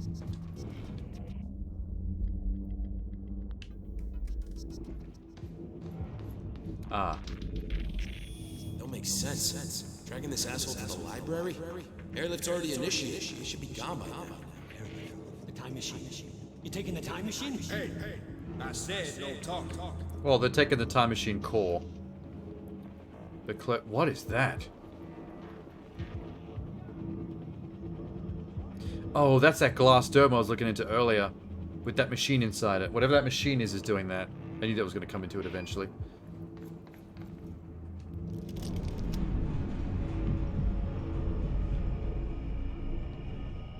What? You still had no idea that Wilder was helping you?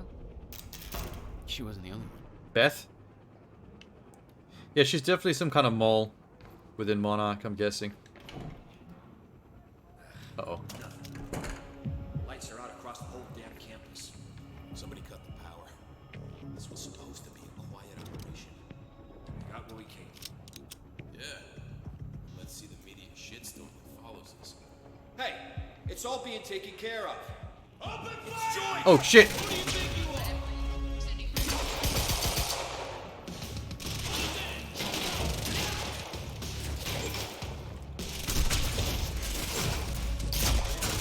Did I get him? I think I got him. Oh my god.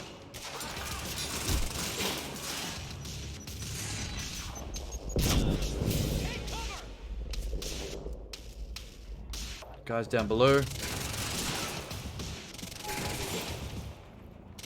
I can see a dick. Can I shoot? Neat. Is that all you got to say, son of a bitch? You got a bullet in the knee. And one in the ankle. And one in the foot. This guy is very resilient. Other knee. And yet he's still standing.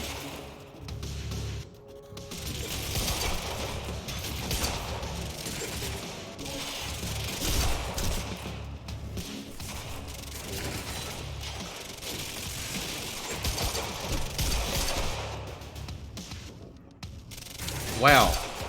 How many bullets can you take in the legs? Oh, he's dead. Good. That took a while.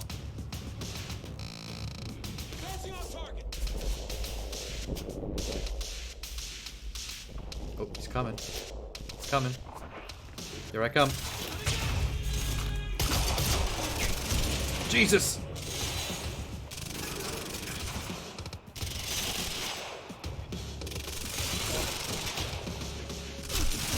Oh, God.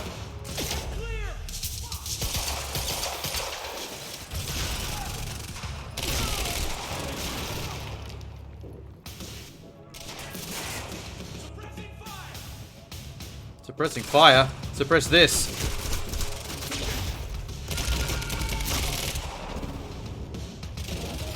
I like that move. That's cool.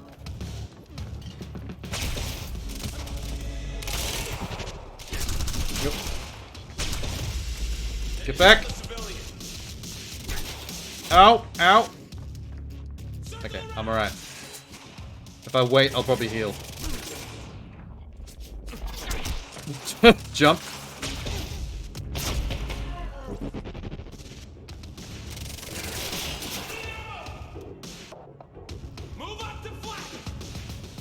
Is there still a guy down here? Where'd that guy go? Oh, he's gone over there. What are you doing?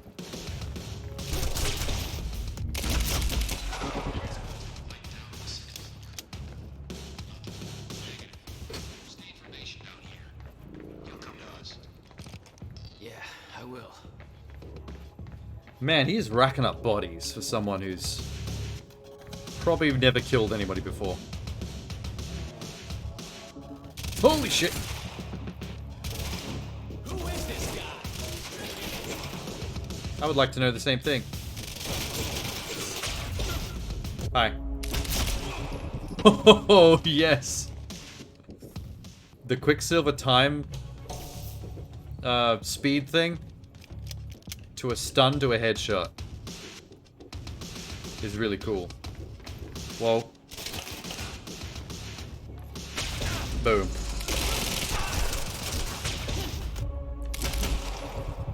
Are you still alive? Suppressive fire! Ow.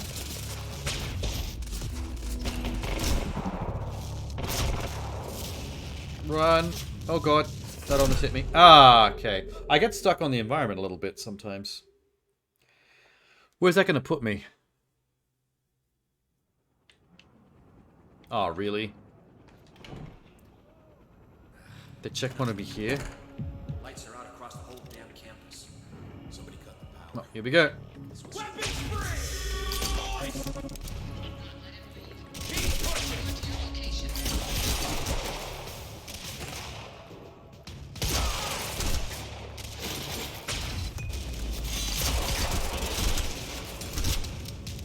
Jesus Christ, I gotta be more careful.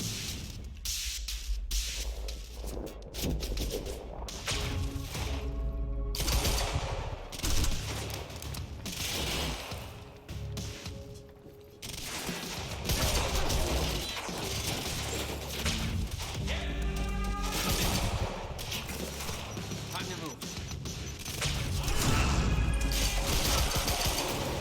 Oh, did I just shoot him through that rack? That worked.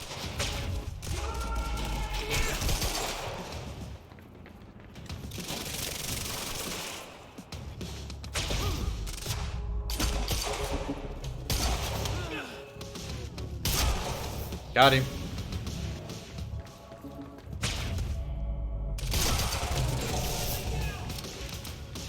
I don't like I have to raise my gun so high to compensate after the dash. There's a lot of dudes downstairs.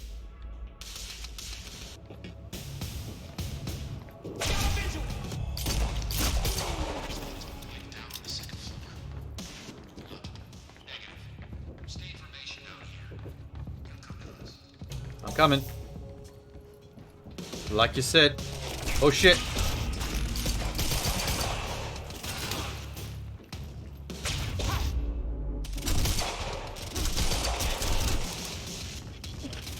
How do I melee? I don't think I have a melee. Run.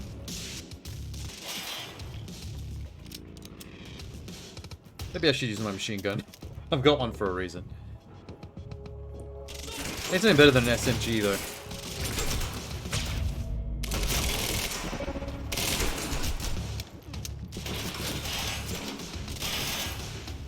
Where you at? You pushing your friend's corpse out to try and goad me? You weirdo?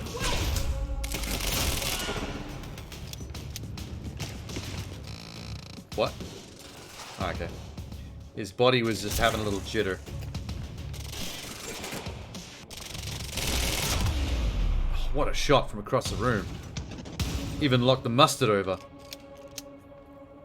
Action-packed. Salads. Okay, gotta get Drinks. to the library. Main. Grill. Dessert? No dessert.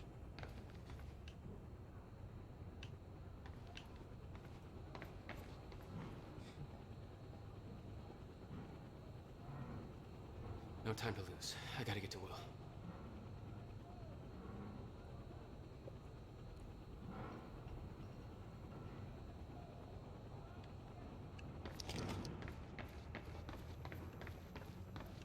What kind of gun do you have? I want something better than SMG. Accuracy is just not my thing. Where am I going? Hello? Have to reach Will before it's too late. This way? Why are you taking me here? It's a library. I need to return some fucking books. HQ, we've got William Joyce in the library. The library looked looking a bit janky. Over. Will. Oh, but Monarch was tearing it down. I gotta find a way. This is how the protesters are trying to save the library? By vandalizing it? Good job. Good job, hippies. You bunch of dickheads. Do I have to go in the library? Where did that come from? I don't know. Porta potties. Gross. Heh!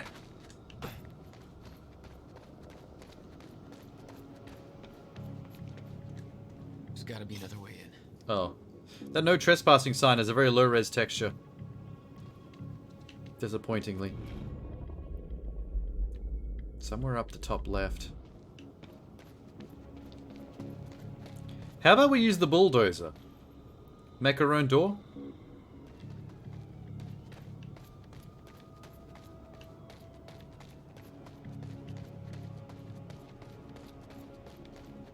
Wait, can I? I need to get in that library. There we go. Didn't realize it was climbing mechanics. Didn't really teach me that. We're going up that? I'm okay. Looks like I'm not the only one with a grudge. What happened here? Okay, someone else is killing Monarch soldiers. I'm gonna guess it's Beth turning on her own kind. For some reason. Not gonna complain.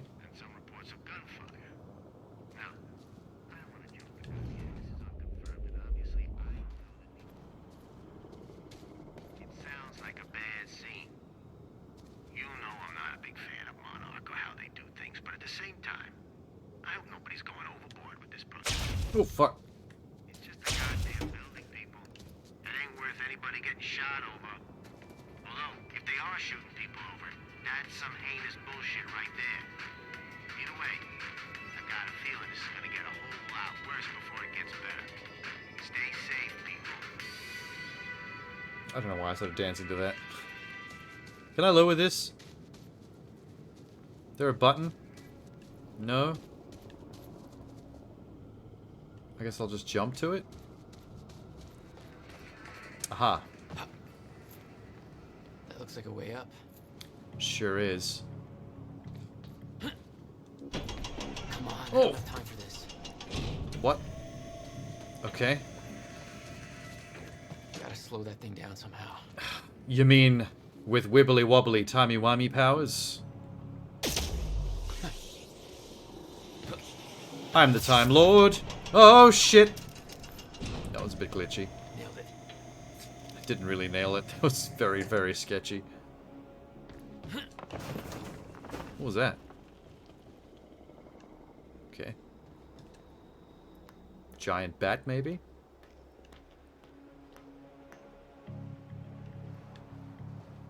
How is the sun still not up? It's been 2 hours since I started playing this. This is Airlift Prime. We've got the Time Machine Core in transit. Hi. Nice shot.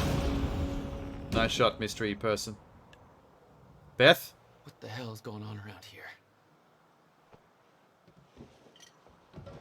I'm gonna assume it's Beth. They haven't introduced anybody else yet that could be doing that. Find Will. Okay. Down there. It's funny how your time control powers somehow gives you eagle vision. They don't really explain that. Oh shit.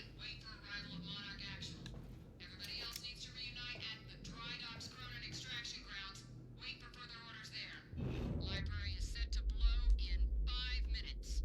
5 minutes? Library's ready to blow. Oh fuck. Good thing I have time travel powers. Where'd that guy go? Alright, let's do it.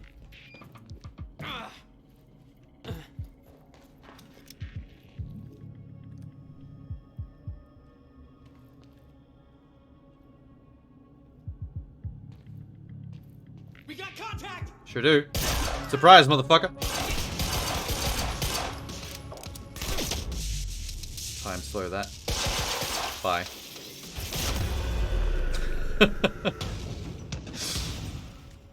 Too easy.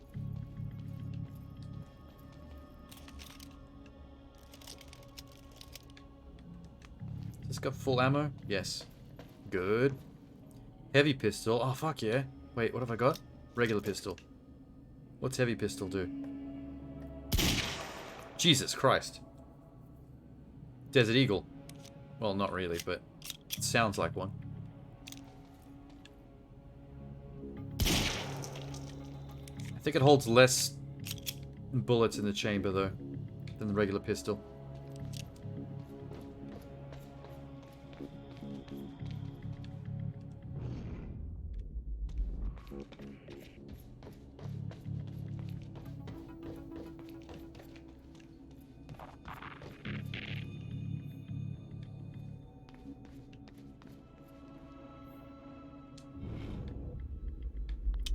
Vision. Oh, hello. Why are you taking me here? It's a library. I need to return some fucking books. HQ, we've got William Joyce in the library. Awaiting orders. Over.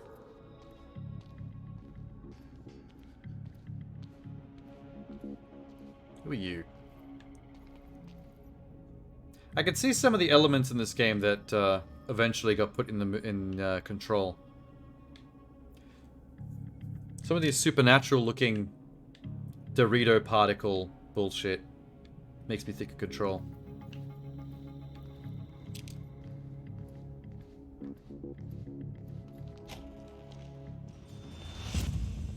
Oh, hello. Jack, run! Oh, you're gonna pay for that. That was my broski's skull. Create a time shield that deflects bullets. I will. Oh, where was this earlier? Man, in one chapter alone, they've introduced like 4 or 5 time control powers.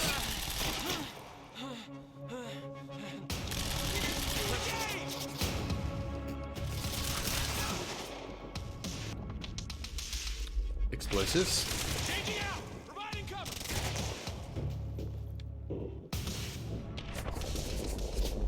No one's standing anywhere near the explosives, but that's probably smart. Got him. Press B to knock back enemies in close range. Oh, there's a melee.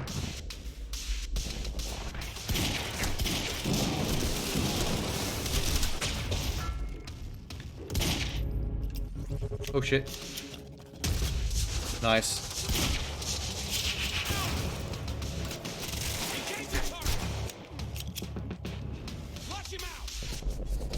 Do you have to?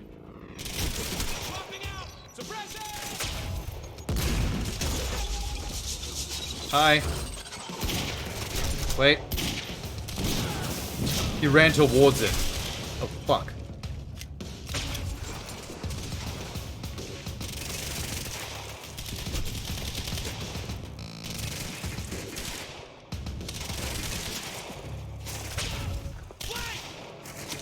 What's up? Oh, headshot.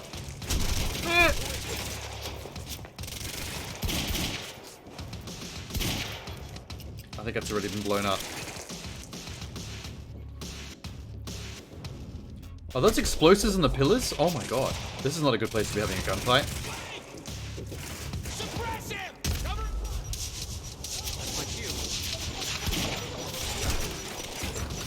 Yeah, the shield's nice.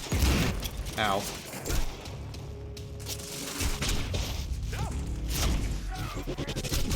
Ah, oh, come on, man. Well, you can die pretty easily, I suppose. That makes sense, because your time control powers make you pretty OP. Oh, this way.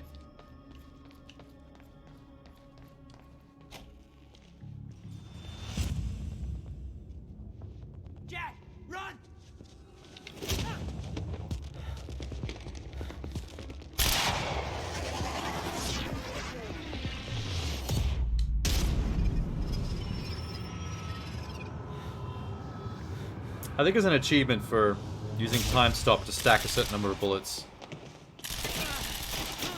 And time shield to deflect a certain number.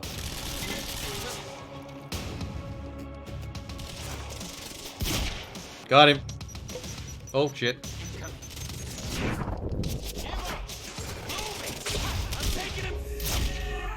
Shot.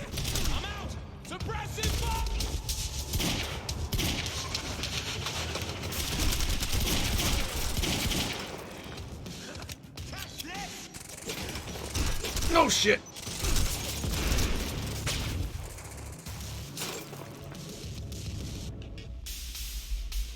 Attack his flank. No, don't attack my flank. I like my flank. I like my flank intact.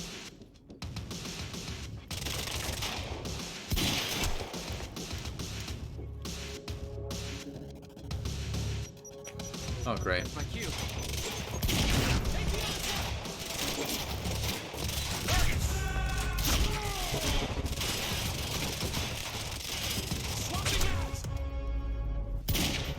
Shit. Gotta be really quick.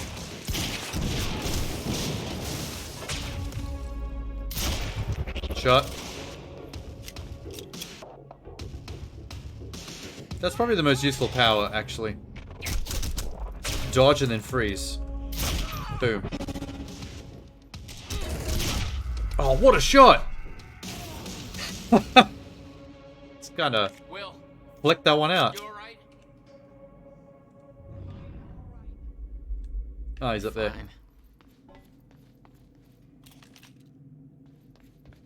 I'm I got coming. a whole new batch of messed up shit I need you to explain. Get me out of here first. Hi. We have to hurry. I thought he knocked you unconscious. I didn't like the color. Let's get a new one. What? No, Jack. I need them. Hold that thought. Did you think I was gonna break the car inside? What's happening? My briefcase was in that car. I'll take you shopping. It's a fucking briefcase. A briefcase that contains something I need in order to stop the fracture. And you didn't think to spell that out to me before. Who do you think you are? I was a little busy getting kidnapped. Yeah? Well, it's not too late to leave you here. How the hell are you staying alive? Part of the messed up shit I need explained. You got any theories about being able to manipulate time? No. Time's come up with one. Ooh, semi-auto shotgun. I'll take that. Oh, I need to try this out. What's up?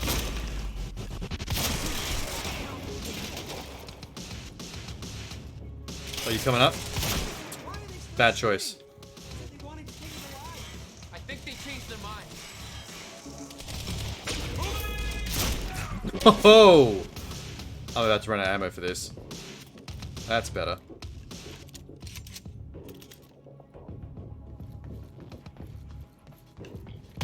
Oh, fuck, that scared me.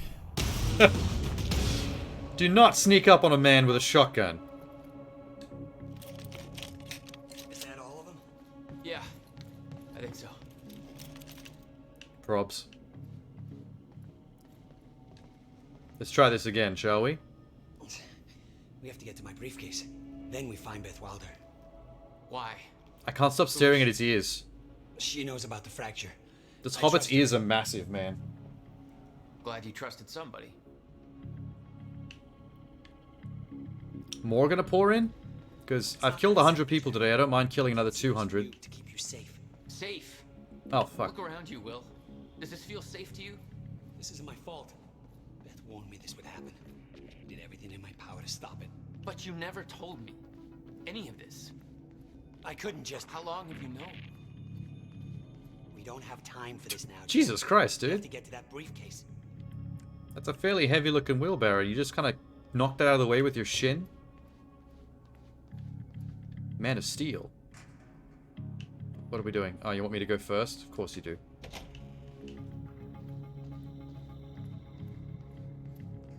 In case someone tries to shoot us in the balls. Ah. Hey, Kieran. Superman. Hurry! Through here. Super ears. Why don't you ever fucking open doors? Why do I always have to do it? Useless prick. I have to shoot people and open doors? What the fuck?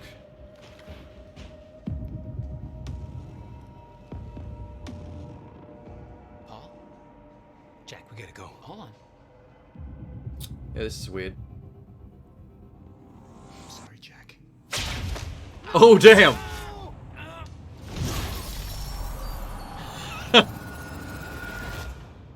That was awesome. What happened to you? What are you doing? I got my shit pushed in, but it was awesome. Think about this. You don't know what's at stake. I know exactly what's at stake. That's why I'm here. You believe you can stop what's coming? I'm giving you one chance to change your mind.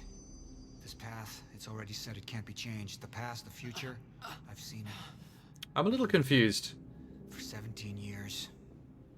17 years. It was you, the first experiment. Come with me and we can see this through. Or hold on to your hope and burn with it. Now listen, I built a device. I can stop this. I can. You can't. This is madness. There's no harm in trying. There is. That's why I can't risk you opposing me, Will. It doesn't have to end like this. We can't just let this happen. I'll never stop trying. It took me years to come to terms with what must be done. But we don't have years. Wait. So Paul went through the machine to 17 years in the future? And now this is future Paul that's turned evil for some reason? I never wanted this. I knew the time travel stuff was going to get confusing. It didn't take it long. Oh, great. My brother's dead.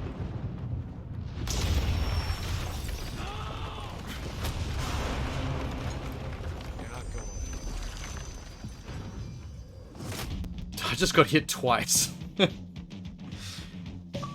think that's a concussion.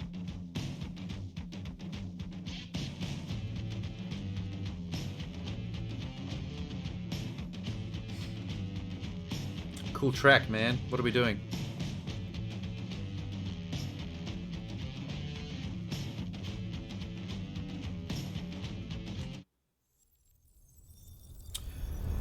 Last week on Quantum Break, wibbly wobbly timey wimey stuff happened. The audience had no clue what was going on, and then people got shot in the face.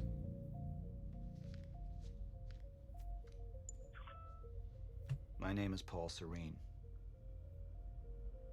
I founded Monarch Solutions 17 years ago with a very clear purpose.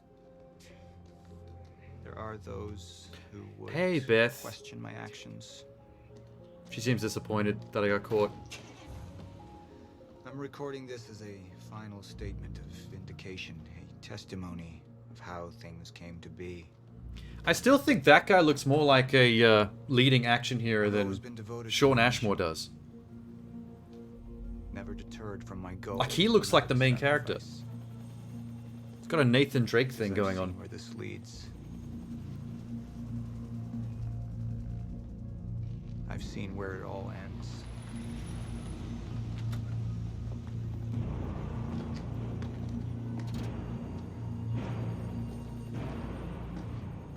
We have a problem. No word from Jack Joyce's transport. It should have arrived here. So Lance Reddick wasn't just a guy waiting for the bus. What the fuck? You're due for your treatment. I'll find who's behind this. Find Jack. That's our priority. Get your. It kind of makes me sad seeing him that he died recently in real life. Interference led to unexpected complications. Witnesses from the university were transported. Lance Reddick was a good actor. We can't afford any further obstacles at this stage of the plan. Wait, what? Now I see two options. We could use force, remove any loose ends. I play as the bad guy? But if those witnesses disappear, That's interesting. Start asking questions. Hey, I'm coming. Turn on Monarch. Alternatively, I could mount a broad I was not chaos expecting strategy to get this. the city on our side. All clear, sir. But that leaves us with the loose. Does that mean I get to kick my own ass? Precisely. The choice is yours, but Mr. keep in Serene? mind, the men will view your decision as a unified strategy moving forward. Okay, Lance. So So we already stole the time machine. Cool. Oh, hello. I want this. For some reason. I want this delivered to my office. Yeah, just... I don't know. A reminder. A reminder of Rams. I love Rams. Look at the wingspan on those horns. I suggest we deal with the issue at hand. Yeah, sorry. I was Burke admiring the can ramp. Explain the situation in more detail. Of course. Here's something. Jack would never understand the necessity of what I'd done. It wasn't the death William deserved, but his knowledge posed too great a risk to our plan. Ah, my brother. Capture alive if possible. What's he done? Consultant for Promenade. Witness to core heist operation. Strange brother of Jack, renowned physicist. Proposed existence of Cronin Field at the age of 19. Erratic behavior. Schizophrenic disorder. Highly intelligent. Is a hobbit. Helped Frodo get the ring to Mordor. Serene brought down the whole building just to take Okay, out that geek. that's good enough. Stone cold. He's dead, anyway. Talk about making a point. Shh, he's listening. It was the first time I'd visited the Ground Zero operation in ages. The location I'd arrived in when I went 17 years back in time. The location where my fate was sealed 6 years ago. I haven't quite caught up to exactly how the time travel thing works. We had Jack in custody, but I was starting to witness visions from the future which made it clear that could change very soon. Yeah. I don't need to read my own dossier. I am Jack. I know who I am. Sir. What's up? Who is this? Amy Ferrero. She's one of the witnesses. Awaiting your orders on how to proceed. Hi, Amy. Oh, wait, no, I'm not Jack currently. We've never met. Whoops. Meet Amy Ferrero. Activate junction. Paul. Yeah? My powers grew stronger, even as the Chronon syndrome worsened. I could choose a path that would become the actual future, but it wasn't optional. The moment wouldn't end until I made up my mind. Junction power reveals 2 potential futures. Your decision at each junction will steer the story of both the game and the live-action show. Choose wisely. Hardline? PR. But it's not explaining what the choice means, though. Like, what does hardline mean and what does PR mean? It's a bit arbitrary. It's really just a 50-50 roll the dice as to what I'm doing to the story right now.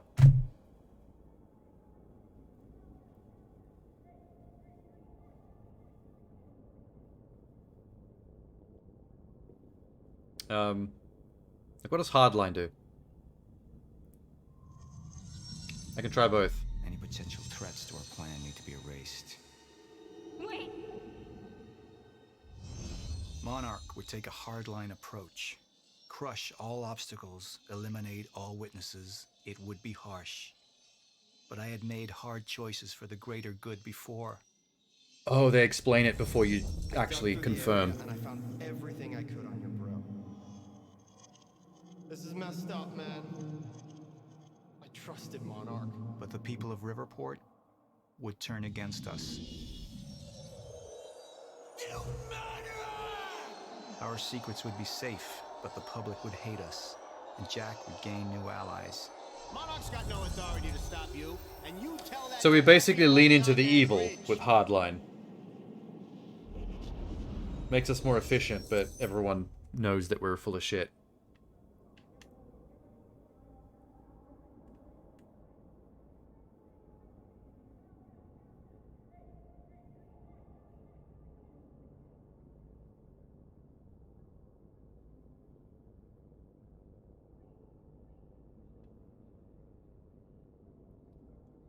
Other one? Initialize a PR campaign. I want a statement. And that violence was because of Jack Joyce. Monarch would take a PR-friendly approach and manipulate the public into siding with us. Nice. Our lies would give us control. That makes a lot more sense. The manhunt continues. That's a smarter choice for sure. For Jack Joyce. Hey, somebody's sneaking around down there. Hey, I think that's Jack Joyce. We'd use the media to expose, then hunt for Jack. I uploaded all the files I stole on that USB stick from the Monarch security station. But the eyewitnesses would be out there, and Jack would learn our secrets. Okay, so that gives Jack a advantage in terms of finding out more about Monarch, because we're not actually just brutally murdering the witnesses. But we do turn the public against him and keep good PR for ourselves. It's so interesting to control the timeline of events from the point of view of the villain, and then have to deal with it as the hero.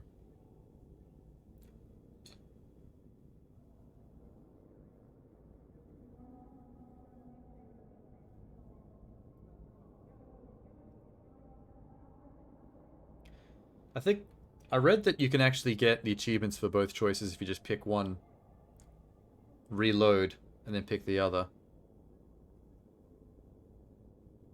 So if I do that,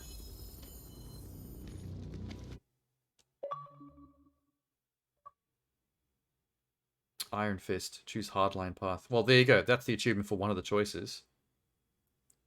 Then if I go restart from checkpoint, it should be just before I made the choice, and then I can get the other one. No multiple playthroughs required.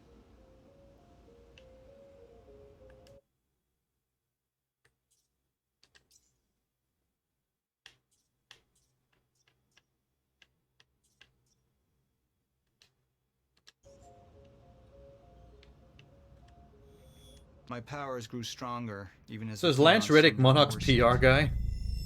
I could choose a path that He makes a good-looking PR dude. Future, but it wasn't optional. The moment wouldn't end until I made up my mind. Mm-hmm. PR. Initialize a PR campaign.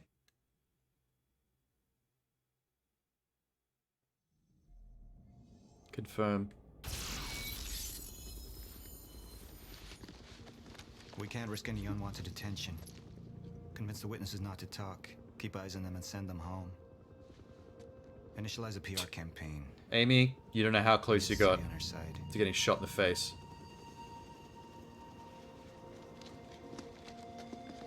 Hi. Not this one. She's the head of the anti-monarch movement. I think we're looking at the new face of our campaign. Yeah, waterboard her into Jack! There's no other way out. saying what we need on camera. Wait, no! Jack! This way! Jack!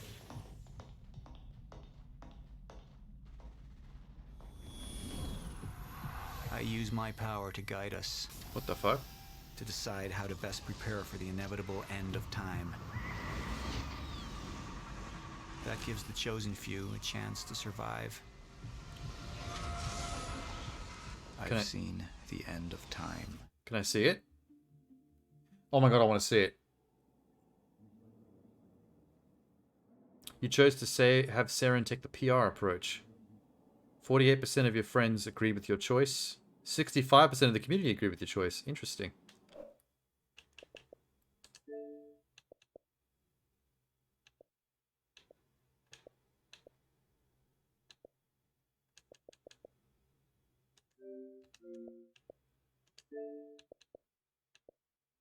Wait, where's the PR achieve?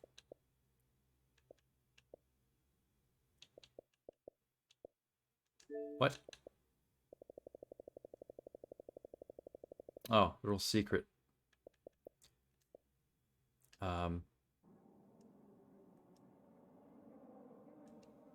Why didn't that work?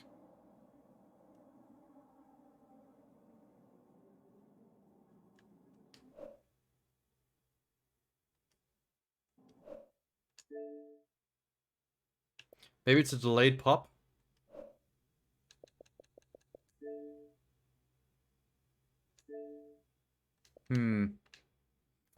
Mysterious.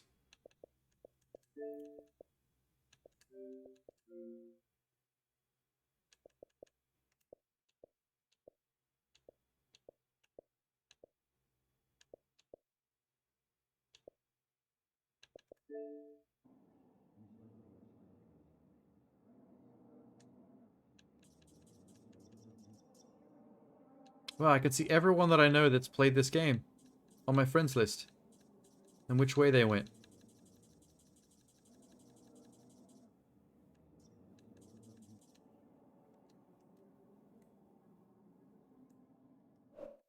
Why didn't this work though? Wait, what happens if I quit the game and go back in?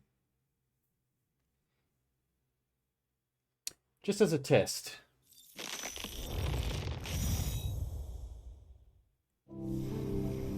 Bum bum bum. Wom. Remedy storytelling technology, Northlight. They created their own special storytelling engine for the live action story choice changing bullshit.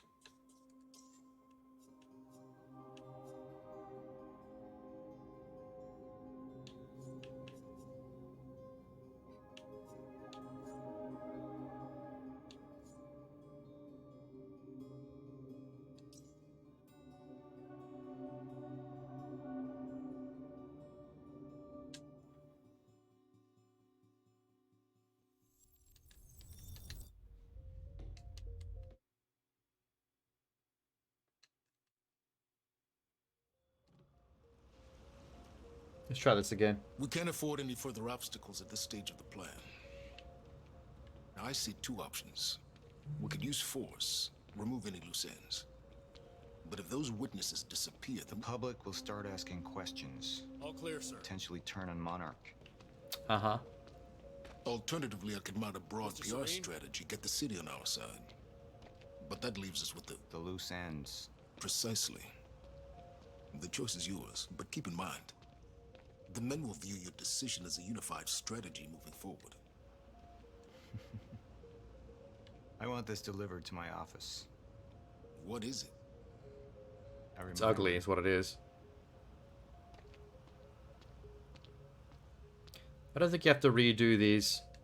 Jack would never understand the necessity of what I'd done. It wasn't the death William deserved, but his knowledge posed too great a risk to our plan. We had Jack in custody, but I was starting to witness visions from the future which made it clear that could change. Sir. Who is this? Amy Ferrero. She's one of the witnesses. Awaiting your orders on how to proceed. Well, normally we'd blast her in the mouth, but my powers grew stronger. We're gonna take the nicer route. The Cronon syndrome worsened. I could choose a path that would become the actual future, but it wasn't optional. The moment wouldn't end until I made up my mind.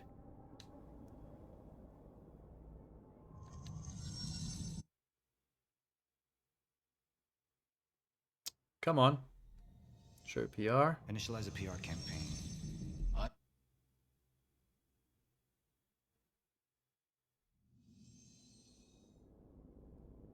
Okay, confirm PR.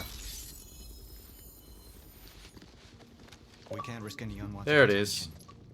That was Convince the awkward. witnesses not to talk. Keep eyes on them and send them home. Initialize a PR campaign. We need the city on our side. Good man. Not this one. That guy, Head of the anti-mob that dude on the left, kind of looks I like think we're looking at the new face of our campaign. Sean Ashmore crossed with me. Jack! There's no other way out. Going through the machine. Oh, wait. Okay, that's where he sees time. No! Jack! This way!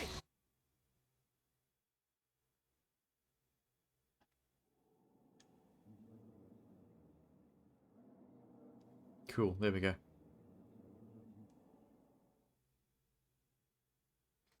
Wait, unable to stream. We're unable to connect to the streaming service. What would you like to do? Why? Retry playing. Retry. Retry. Check with network settings. It's not letting me do it.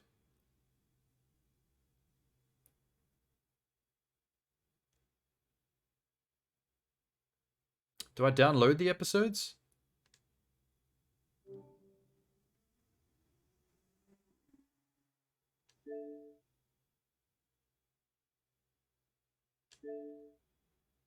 Just do it. Thank you. Got it. Well, how long is that going to take?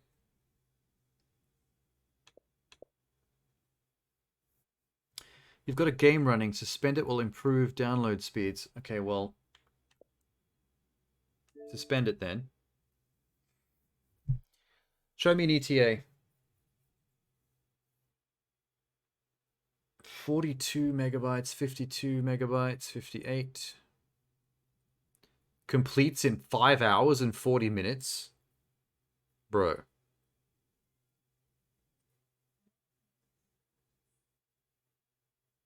$62, 60. I should be able to get about 90, but it's not currently plugged into the router. The router. All right, it's now down to 2 hours. 2 hours 40 at 71 megabytes.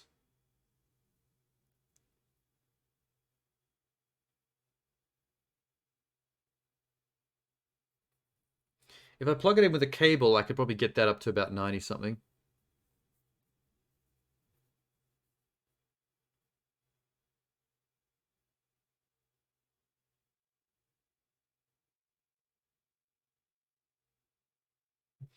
Because what would be the point of trying to continue the game if I can't watch the cutscenes? You know?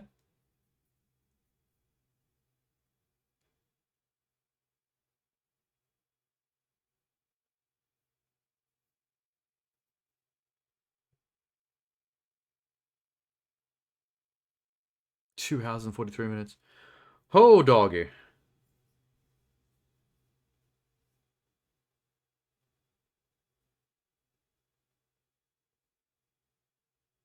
Interesting.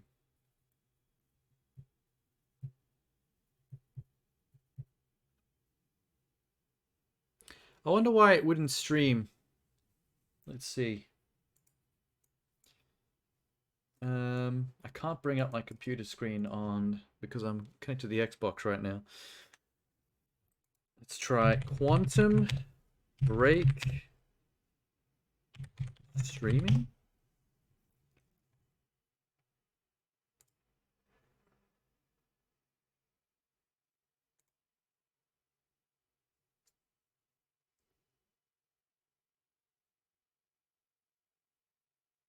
Oh, the music licenses were expired. That's why it was taken down the store recently.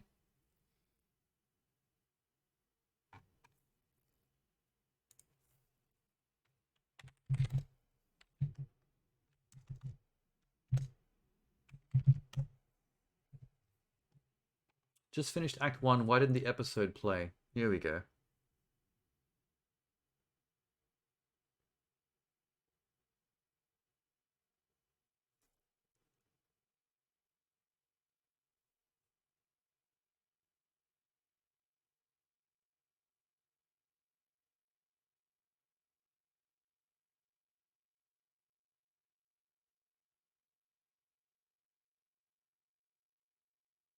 Okay, that person was dumb. They didn't actually play long enough.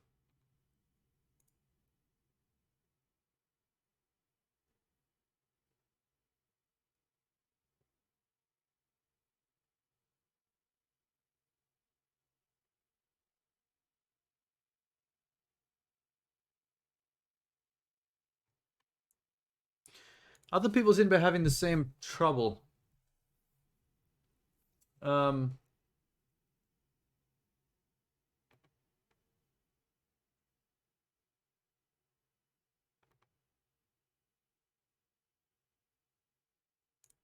Yeah, I'm finding a lot of forums about people having the same problems. This is interesting. Did they somehow fuck this up?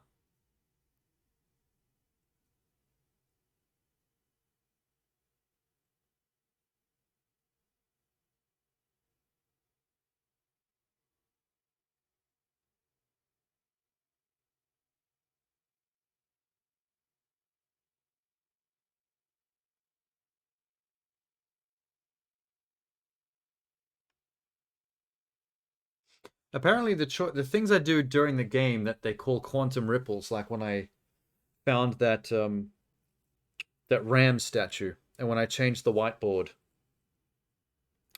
equation, those all actually figure into the live action show. So there must be so many different versions of the live action show episodes.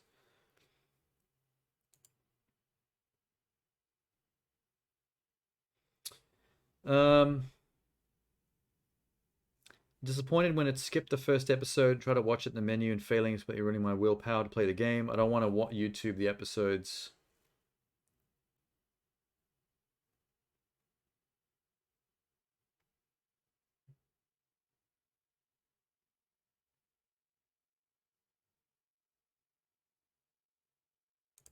There's no real solutions for this as well.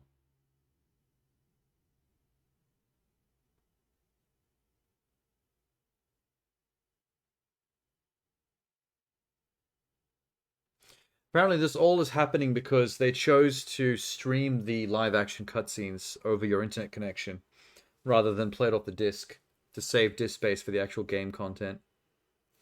Now it's causing problems. Fucking 2 hours and 30 minutes later.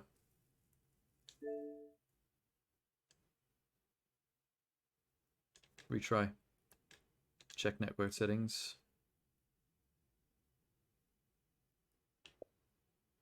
Is it because I'm running wireless right now? Is that why it's whinging?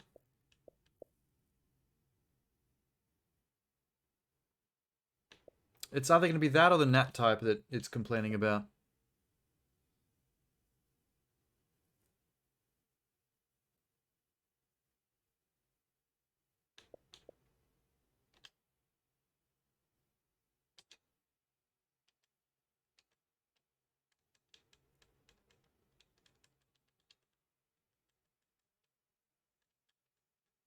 This is infuriating. I wish I had a cable long enough to get my computer, my Xbox, to the modem.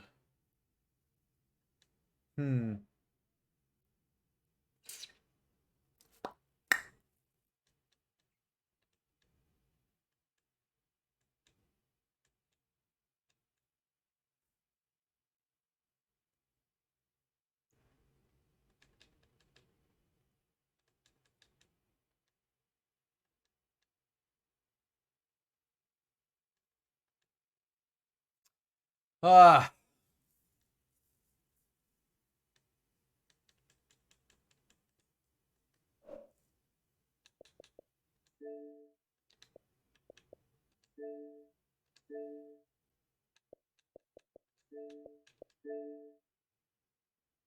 Oh, holy shit, that really dropped. Oh, probably because I unsuspended the game.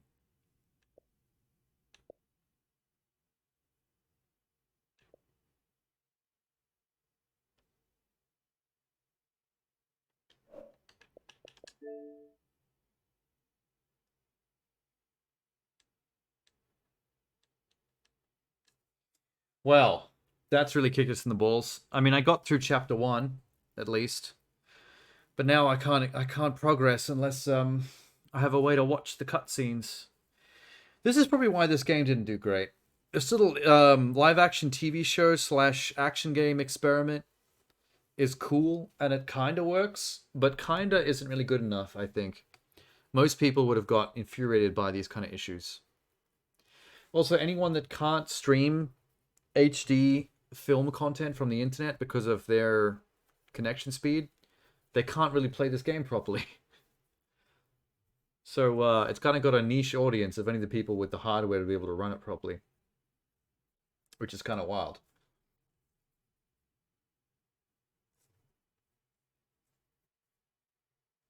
I mean, we're just shy of 3 hours. Maybe I could just call this a short stream. Let this stuff install for tomorrow.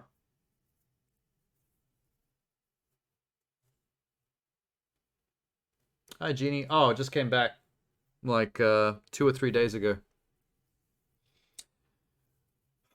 I was in the middle of completing that Unsold game I was playing, and I saw some articles come up in Google saying that they'd fixed the music licensing issues and it was back in the store. Yes, X-Men movies.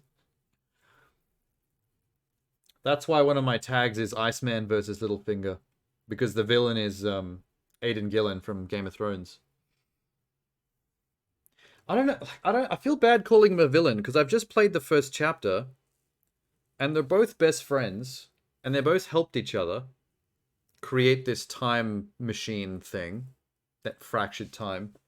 But now he's acting like a bad guy because he's like lived 17 years in the future and come back, and now he's controlling the bad guy organization for some reason. So I'm sure he's got a good reason for it. I feel like they're not going to treat him like a villain. He's going to have relatable reasons for doing what he's doing, even if it's a bit hardcore. I hate his character in X-Men. I wouldn't say I hated him, but I didn't love him either. He was kind of a meh entity in X-Men. Like, I think his relationship with Rogue was kind of cute. Like, he was nice to her. So he gets points there. And I like the moment in X-Men 3 where him and Pyro go up against each other. And he uses the full body ice shield to basically tank Pyro's flames and then just headbutts him to death. Well, not to death, but he headbutts him out cold. And there's a pretty good line exchange there where Pyro, trying to be a smartass, says, "Well, you should have stayed in school, Bobby." And then he turns into full ice and headbutts him, and then says, "You should have never left." I thought that was a good little exchange. But that's about it. That's the nicest things I could say about Iceman. Other than that, he was a bit of a non-event. Which is funny, because in the comics, Iceman actually becomes an Omega-level mutant. Like in the mutant power scaling of Marvel, like Omega-level mutants are mutants whose powers basically allow them to be like top tier, dangerous. And Iceman actually becomes an Omega-level mutant by the time he learns the full extent of what you can do with ice manipulation. Like, essentially, he can control the moisture in the air in terms of solidifying it and liquefying it. So essentially, he can make the air you're breathing solid and can basically suffocate you to death. So he becomes very, very dangerous, which is not reflected in the films at all.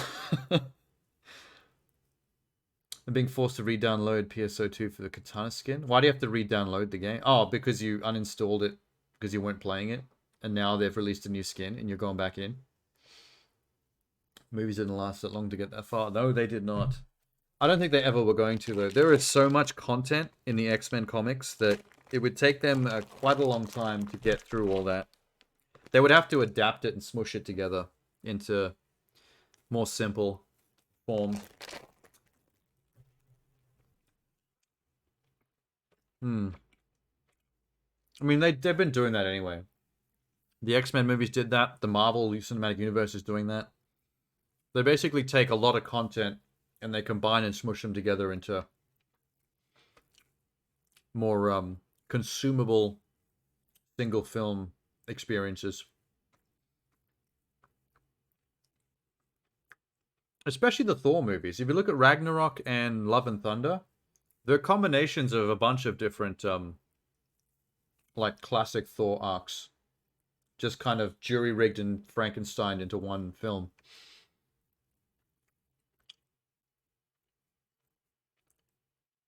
You got tired of trying to keep up with the Battle Pass? So that game essentially releases too much content to the point where it's exhausting and you couldn't be bothered. Essentially. Oh, they weren't regularly releasing new content.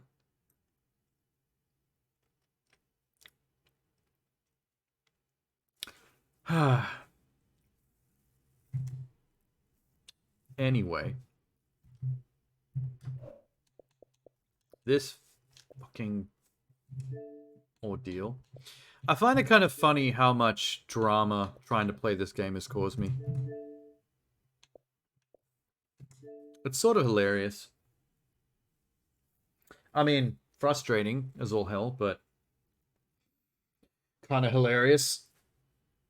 It's what I was saying before is I wasn't sure why this game got such a poor reception with fans, even though it got sort of decent reviews. Now I'm kind of getting it. There's a lot of technical issues with this game, which means a lot of players are going to have a bad time just trying to experience the content. Keeping up with Battle Pass is meh without something new to do while working on it. Oh, okay. So it needed new regular content to make it worth keeping up with the Battle Pass. Otherwise, it's just mind-numbing. Not worth it. Oh, boy. Fuck. I might have to call it. This might be one of my shortest streams ever. Right up there with, what's that game I played? The art game? Memoir Blue. The night that I played Memoir Blue, I was online for about 3 hours. Just shy of 3 hours. Because that game is about a 2-hour game. I might have to do that tonight, unfortunately. Cut too much time into other games. Yeah, that's actually the major reason why I avoid certain games that I would actually like to play. But I don't get around to it. Pretty much that reason. There's some games that'll just like keep you busy for so many months that I'm like, fuck, there's all these other games that I could be playing. I just kind of want to be smashing through a lot of stuff that I'm interested in, rather than getting stuck on one big one. Like Skyrim has probably been one of my biggest issues. I love games like that. I love big RPGs like that. I would love to play Skyrim, but Skyrim is a huge time investment, and there's so many other games I want to play on a regular basis. I want to crack through. Skyrim is gross. Well, that's an interesting word to describe it. Gross. Why? Why gross? Is that a knock at the graphics or? Oh, fugly. I mean, that's been taken care of gradually over time. I've seen what the patches and the mods have done to that game, and it actually can look pretty gorgeous right now. There was this one mod I saw that made all the women like super sexy. And much more stylized attractive, which I thought was interesting. Spell effects are... Oh, well, that doesn't bother me too much. I'm not a magic user in RPGs. All the combat animations suck. But here's the thing.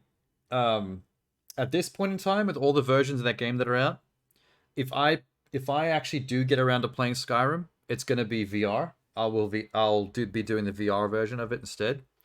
So the animations won't really be an issue because the animations will essentially be me. So if the animation's bad, it's because I'm bad at moving my body. I feel like that would change how I'd spec it as well as an RPG. Like, I would probably either go straight rogue or straight warrior in an RPG if I was playing one normally on a flat screen. But I feel like in VR, I'd probably spec it for somewhere between a warrior and an archer, a bow user. Because there's something very satisfying about using bows in VR. You know, being able to knock back the arrow, pull it, and aim it, and fire it. So I feel like I'd want to alternate between melee and bow usage if I was VRing that game. So it's interesting how the way you play it actually potentially changes like how you would spec and what kind of character you'd play. I suppose mage, some kind of magic user would be interesting in VR because you'd actually get to use your hands to do the casting. But I'm just not big on mages in RPGs. I've never been drawn to that. There's a lack of relatability to that class that has always made it less fun for me. You're 100% at Oblivion on 360. You know what? I have got the collector's edition of Oblivion on 360 that I got launch night. It's one of the first games I owned on my Xbox 360. I got maybe a third through the game, and then there was some massive technical issue that got me locked into a weird side quest. Do you remember the side quest where you get sucked into the painting? It's the first game you bought. Oh, neat. My 360 came with Tony Hawk, American Wasteland, that cowboy game Gun, Ridge Racer 6, and the collector's edition of Oblivion. That was my haul on Xbox 360 launch night. There's a side quest in Oblivion where you find this castle where there's this curse on it, and it turns out that there's some kind of supernatural entity hiding in like the oil paintings that is causing the curse.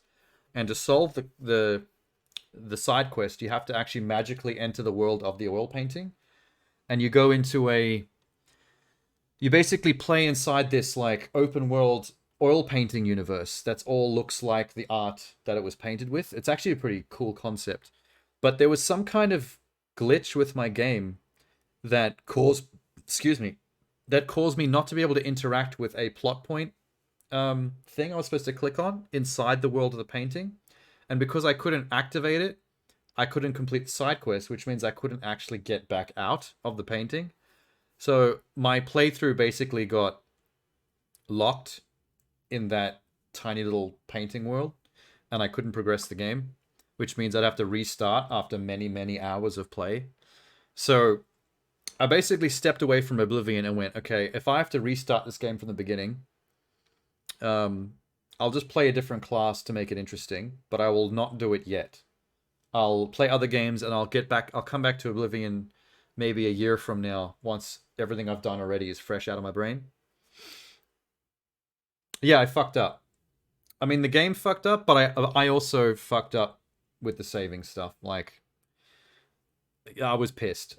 But that happens. It's happened in other games to me before as well, where you make a mistake with how you save it, and then you realize, like, oh, fuck, I've kind of railroaded myself here. Especially when it comes to achievements. Sometimes you have to keep specific saves to be able to do certain kinds of things with achievement hunting. With alternate paths or whatever. And I've had moments in the past where I fucked something up like that, and then realized if I want to get the full 100% achievements, I now have to play again from the beginning, because I made a stupid save file mistake. And that's always painful. But yeah, my plan was always to come back to Oblivion after enough time had passed that I wouldn't feel miserable about playing the game again from the start and losing all that progress. Like it would feel fresh again if I waited enough time. And that time turned into infinity. When Skyrim came out, I realized I never had gone back to Oblivion, because I'd played so much of it and I decided to wait so long before going back that it just never happened. Elder Scrolls is this huge hole in my life. Because Morrowind. I had Morrowind on the first Xbox, and it was a bit jank to play because that game only barely fit on an original Xbox game disc. Like, it only barely functioned. Like, the loading screens were long as hell. That's the kind of game you really should have been playing on PC during that era. The PS2 and the first Xbox weren't quite up to decent computing standards yet. It was really from the 360 and the PS3 onwards that it reached low to mid-level PC quality, enough so that it didn't matter really anymore, whether you chose PC or console. And then by the time we got to Xbox One and PS4, we were like mid to high-end PC. And then it really didn't matter anymore. But yeah, my Morrowind, I played maybe more than half to 3/4 of the way through Morrowind, and then the game fucking corrupt saved on me. My save files got some weird corruption where they wouldn't load the save files anymore. That was both my manual and the autosave. You just said there's an error when you tried to load the game, and it kicked you back to the main menu. So Morrowind fucked me with a save file corruption. Oblivion fucked me with a in-game glitch that locked me out of a quest, and I couldn't progress. And Skyrim, I've just been too scared to start. Oh no, I've been playing Quantum Break already. I've been playing it for the last 2.5 hours. I just got to the end of chapter 1. I ran into a problem though, and this is what I was saying before. I think this is one of the reasons why this game got a poor reception with fans. You know how it's a half game, half live action TV show? My game won't play the cutscene. Watch this. This is the end of chapter 1. This is where the cutscene's the very first live action episode's supposed to play, based on my choices in the first chapter of the game. Unable to stream. Unable to connect to the streaming service. Quantum Break is both a game and a show combined into one seamless experience. Seamless, they say. This does not look seamless to me. The show's been optimized for streaming. What would you like to do? Check your network settings, retry the cutscene, download the episodes to the console, or skip the episode. So I'm not going to skip the episode because I want to fucking experience the story. So, you know, I'm not going to not watch the cutscene. Especially since the cutscene's supposed to incorporate the choices I made. So I tried the download the episodes button, and now it's fucking downloading 80 gig worth of live action HD quality or 4K quality TV show to my Xbox hard drive. And that's what this is that I was just staring at. I'm not going to sit here for another 2.5 hours waiting for this to install, though, which is why I was saying it looks like I'm going to have to call it an early stream. Let this finish installing offline, and then pick this up tomorrow. I mean, other people only stream for about 3 hours, so this is not out of the ordinary for people to only stream for 3 hours. It's just weird for me, because I normally go for like at least 6. Yeah, my ETA is sitting around 2 hours and 20 minutes.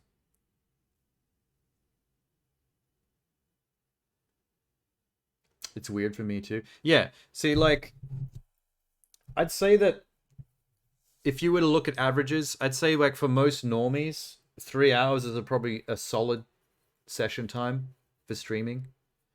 Like other people I've met in real life that stream would stream for like about 3 hours every night after they get home from work or something.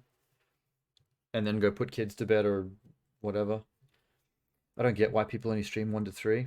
I think that's just a people with lives issue. It sounds so horrible to say. But my gaming habits have always been excessive in how much I like to do all at once.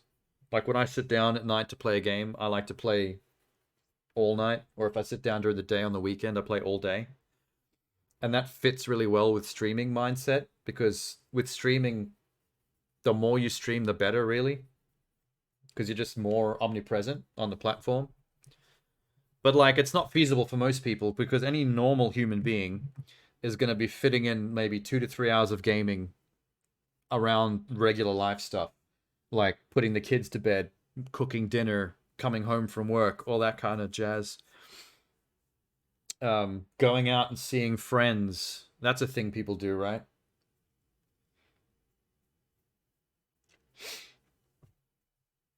Also, people, what I've also realized is that normies don't have a lot of patience for long sessions of gaming. Most people I know that play games, even people who don't stream would not play for more than like 3 hours in one session, because people get restless. At a certain point, I think most people realize how long they've been sitting there, and it's like, oh, 3 hours?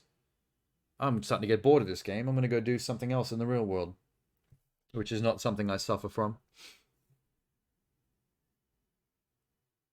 Less than 5 hours, it feels like you're a kid again. We didn't get to play much because 5 of us, 1 TV console. Oh, interesting.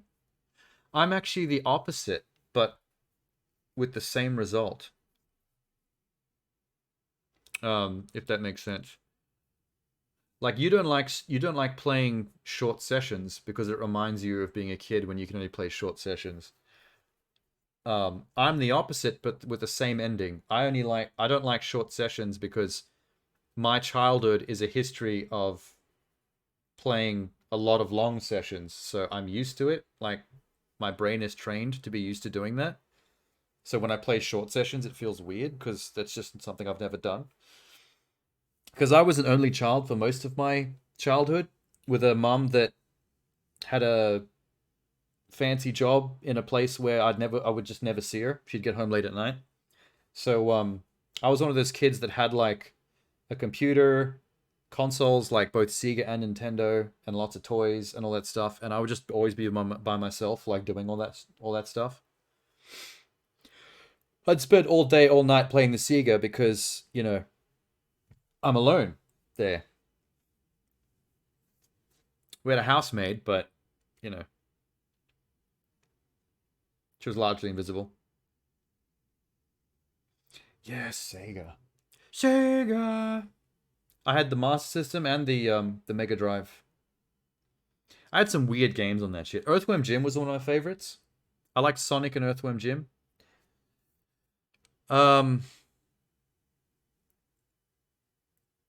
What's a Sega? Oh, it's just I'm used to how it's pronounced over here and in South Africa.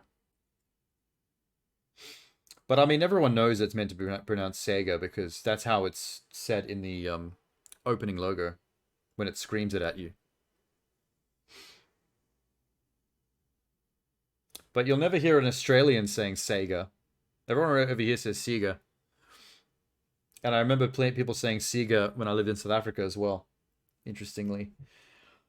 Fuck knows why. What else? Oh, I had Demolition Man on my Mega Drive. Oh, I don't know which regions call the consoles which names, but that might be Genesis to you. I think Americans called it a Genesis. Over here, it was called a Mega Drive. But yeah, I had the Demolition Man game on mine. You know the movie with Sylvester Stallone and Wesley Snipes? The Sega game of that. It was okay. It is Genesis. I know that it's in certain territories it was called Genesis. I just couldn't remember exactly which countries. I assumed it was America. Yo, Americans always have to be different. You beat RE4? Oh, nice. Like full complete platinum. Never knew about the game. The game was dope. It was a side-scrolling shooter with a lot of verticality. You'd be going like down zip lines and stuff. I'll just one playthrough. All right, fair. But then like every second or third level, it would change to like a top-down level. Like the museum scene in the movie where he fights Wesley Snipes in the museum when he finds the future gun. In the game, that's like a top-down level where you're saving hostages and stuff. And then it goes back to side-scrolling. You got the infinite rocket launcher Sunday? Wait, so you can unlock the infinite rocket launcher after just one playthrough? Is that just to beat the game unlock, or did you do something specific to get that? Because infinite rocket is pretty full-on.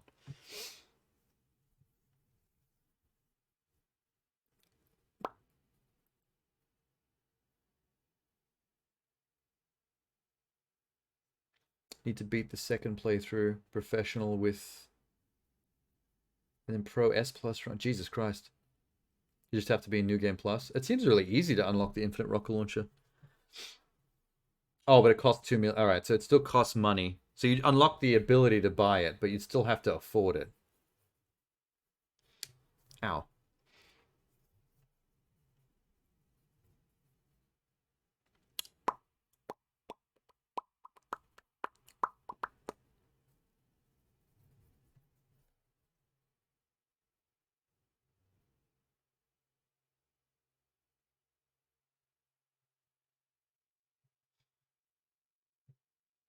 You got only 6 mil short when you started New Game Plus? Oh, 0.6.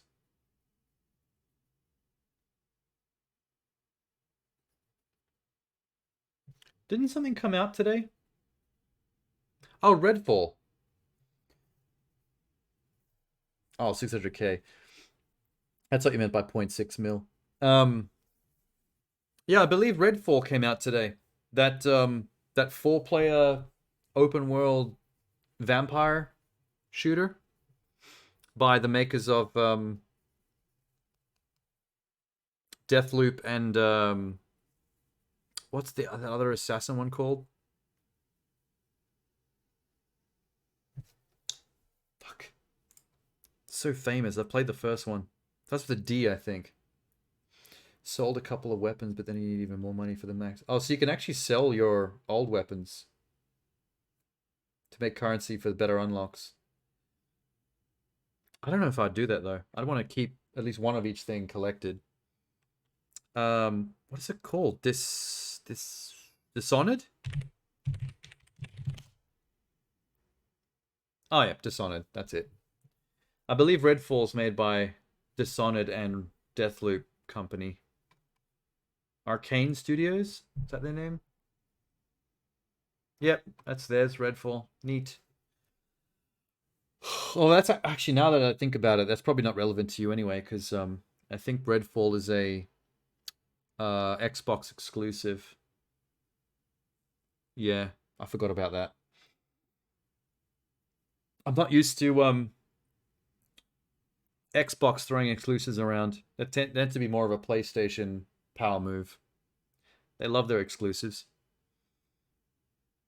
You can rebuy them, but the upgrades reset. Did you ever see that? Oh, you might not have because you're not much on PC, but you know what? I'm gonna unplug. Hang on, I'm gonna unplug the Xbox and just let this thing do its. In fact, before I do that, what else needs to be updated while I'm here? Update that as well. Yeah, cool.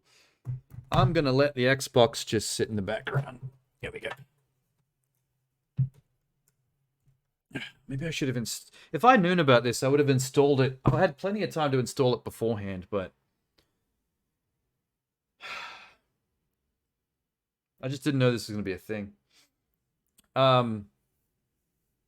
Yeah, it's downloaded. It's like a full video package. It took me to the store and it was like the full TV show package, which is why it was like 89 gig. Pretty big. What was I saying?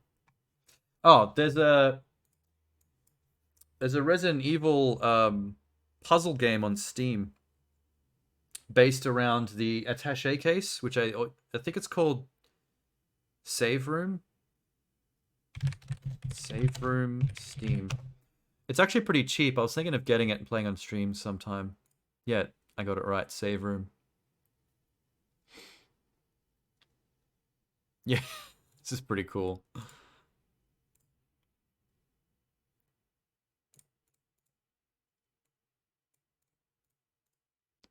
Yeah, it's basically a puzzle game that someone made out of just the concept of the Resident Evil attaché case, where every level you get a different combination of weapons, herbs, and items on the side, and a different shape, like grid shape of your case, and you have to figure out how to like arrange all the items to fit. Which to some people probably doesn't sound that interesting. But to OCD people like me, who actually spend a lot of time in Resident Evil fucking around in that attaché case and trying to make things fit really cool, like perfectly, it's something cathartic. As a Tetris fan, it sounds fun. Yeah, it's that catharsis of like perfectly fitting everything neatly into a thing. They have autosort. Yeah, they've had autosort for a while, I think. I remember the last few Resident Evil games always having that. I have fond memories of the older games and just futzing around, trying to fit everything really neat in a way that pleases me. I think it's really clever to make a game just out of this. And it only costs $4. It's a $4 game. And knowing Steam, there's probably going to be a 50% sale on it at some point, so I'll probably pick it up for like $2 and then stream it. You got Village on sale for 30 for the gold edition. Nice. It's pretty cheap for Village.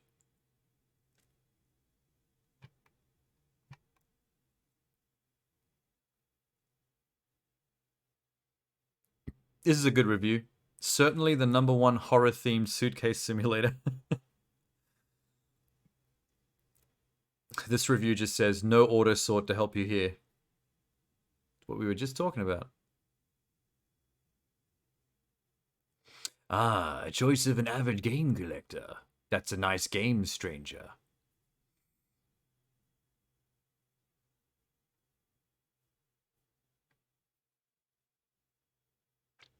A lot of people are giving this the big thumbs up for being satisfying. Nice.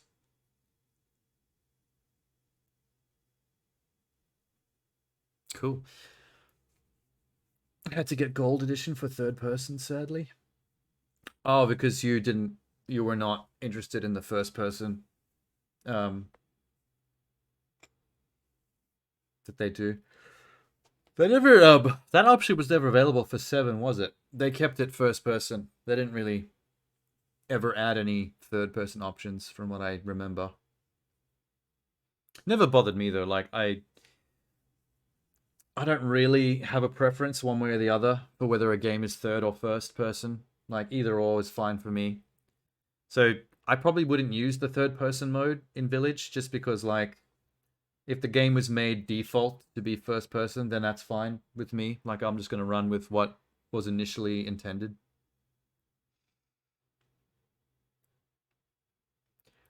You watched Yahtzee's punctuation review on RE4 and he said the merchant's new voice sounds South African. Does he? I'm going to have to listen for that when I play it.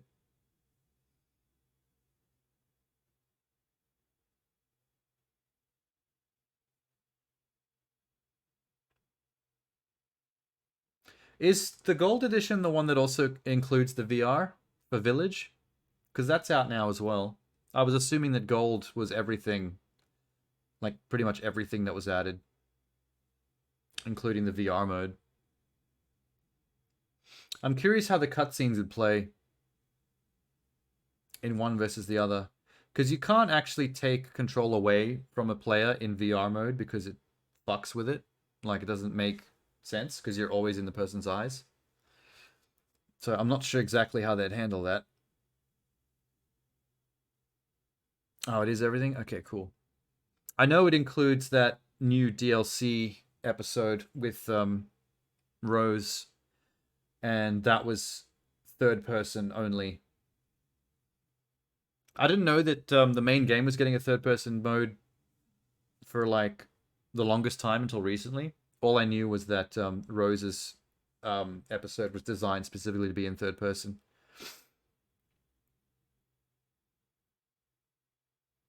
VR version was free no matter what version you had. Oh, so that one was just a thing that got patched in to the game proper and didn't really have anything to do with what edition you've got. That's fair. Is that only playable, is that only PSVR 2 or is that PC as well? I mean, I could probably just look that up. I'm assuming it would also be PC.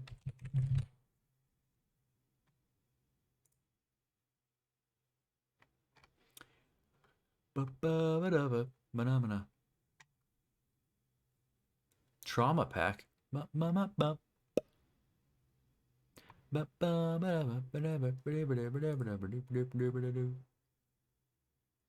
Rose gets some sick powers. Yeah, I was assuming that was going to be the case because she's supposed to be some kind of freaky thing. She got them zombie virus powers. Village Gold Edition, Winter's Expansion, Trauma Pack, Village, RE-verse.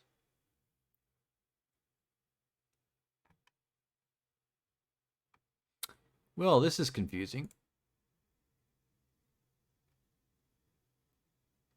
Maybe it is only PSVR 2. I'm not seeing any info on the Steam store page. Developer warning contains violence. You don't say.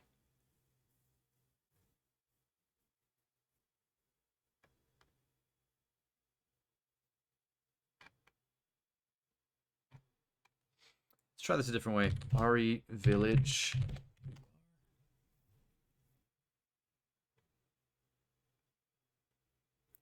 Great PSVR 2 shooter. Yeah, I think this might be only PlayStation. I wonder if Sony paid for that. I wonder if Sony paid for exclusivity with the VR functionality. Just to pimp their PSVR 2. There's mushroom god power. Ugh. Wow, yawns. She has mushroom god powers. Mold powers, more like. Yeah, I think you have to say mold. I think once you say mushroom, people are going to start thinking of clickers. Very, very different. It's definitely mold.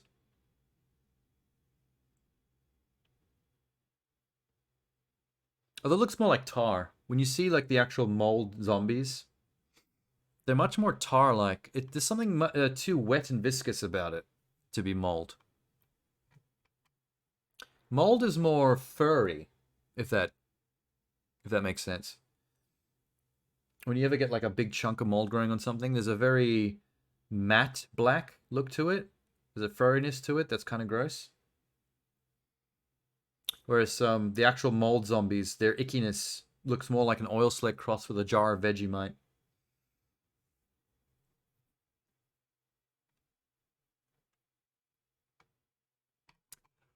Okay.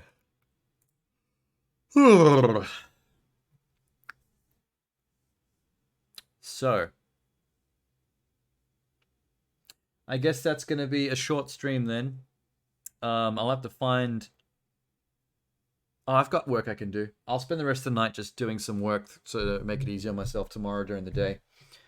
I'll be able to maybe start streaming even earlier since I get some extra work done tonight. That sounds a good idea. And then I can get back to wibbly wobbly timey wimey action. I mean, so far it's a pretty solid game as far as shooting mechanics go.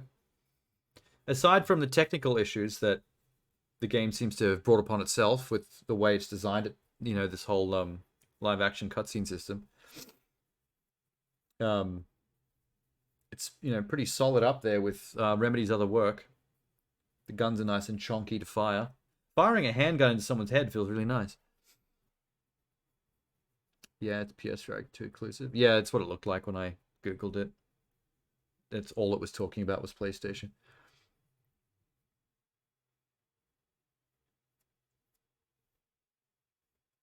Doesn't support most of the DLC. Yeah, I didn't think it would. Especially since, like, for example, the Rose episode is designed as a third-person thing specifically, so it didn't look like there was like any intent for that content to be usable in VR. And I'm just super curious as to what they're going to do with... why am I still in this mode? I'm super curious as to what they're going to do with RE4. Because they still keep hinting that there's VR content coming out for RE4 Remake, but because of the way the game is designed, it doesn't look like any part of the main game is really designed to work in RE4. In VR. So that I can't be sure. Like, this is just me hypothesizing, but I don't think RE4 is going to get a full entire game VR conversion like Village did. I think it's going to get like an episodic side DLC, much like the Rose thing, but specifically designed as a VR thing. That'd be my guess. My money's on that one. RE5 is next. What, to be remade? I don't really agree with that. I mean, I'm not saying I don't believe you. I'm just saying that wouldn't be my choice of the next move to make.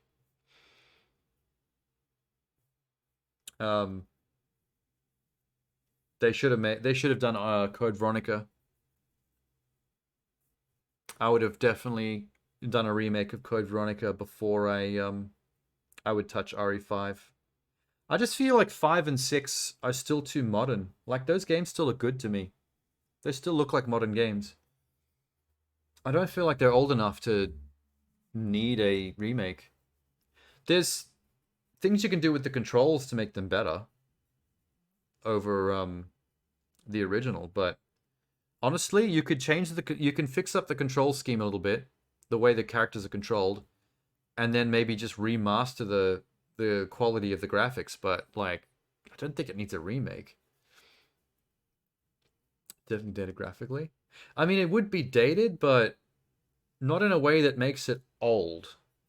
Like if I compared it to RE7 or 8, obviously it's not going to stack up. But it still looks like a modern game to me, even if it's not like the best. Was it made for the TVs we have now? But that was still the flat screen era. We didn't have 4K yet, but we did have HD flat screens. Because that's what I played on. I played RE5 on a 40-inch Sony flat screen. So I see once again, like I would agree with you if it was made during the era of CRT square monitors or something, like back when I had a Dreamcast, or that most people still played their PS2s on.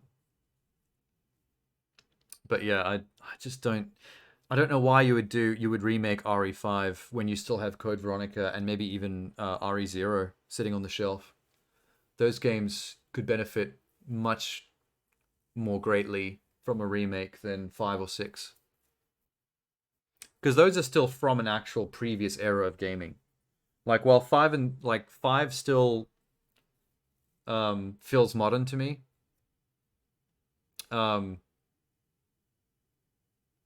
Like RE0 is still that pre-rendered background era of Resident Evil with tank controls, and Code Veronica had 3D environments, but they were still framed in the pre-rendered background style of the still camera, and you move through it. I miss that game. I was such a big fan of Code Veronica when I had it on Dreamcast. That game was cool, and there's some fucking wild story lore stuff that goes on in that game too. The stuff to do with Wesker's background and the twins, those freaky twins, like that's good stuff. Also, if they remade that, they could probably fix Steve as well, because Steve by today's standards is mad corny. Like Steve was doing stuff in the cutscenes of Code Veronica that was like white people still in awe of things like The Matrix and John Woo. So like he'd come diving through the scene with 2 double gold-handed guns in slow motion, and it's just it was mad cheesy at times, and I feel like they could probably fix that up a bit, make him less try hard. I don't think he survives that game. I think that was the beginning and end of it for Steve. By the end of that game, I think he sacrificed himself for Claire. As you would. It is Claire Redfield. What else? You reckon like what do you think about him taking another crack at Outbreak? Because Outbreak was a fail. As far as the Resident Evil franchise is concerned. That was an absolute fail of a release. But if we're talking remake in the way they've been doing like RE4, where they literally remade the game from the ground up and like redesigned it, like areas are different, story elements are different. Like it's like they just took a mulligan. Like if we had to remake this again now, what would we change and update? I feel like Outbreak, they could do something with that. Because in today's climate, with everyone having the internet connections they do, something like Outbreak would make more sense. Back when they tried that Outbreak experiment, you would have had to have had like, one of those special network adapters for your PS2 that you had to it was a box that you plugged in separately that made your PS2 able to do online shit. it was a bit behind the Xbox and the Dreamcast in terms of its, I don't think Sony expected the online thing to take off. So they fell behind Dreamcast and Xbox, and they had that special extra adapter to try and catch up. They fixed the problem by PS3, but no one had that fucking adapter for PS2. And that was the problem. Outbreak was trying to be one of these online games, online co-op experiences with other players, and it was in an era and on a machine that just didn't have the capability or the buy-in from actual players to make it worthwhile. So they could do a lot with that now, I reckon. Maybe even up the player count. I reckon you could have was it 2 players? I think maybe if it was 2, they could maybe even do 4 players nowadays. Thank you, Meeks.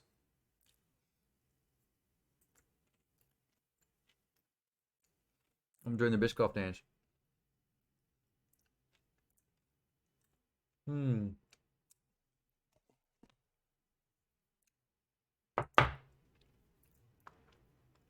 Oh, damn it. Wait. You just made me realize I don't have my water. I always forget this damn bottle.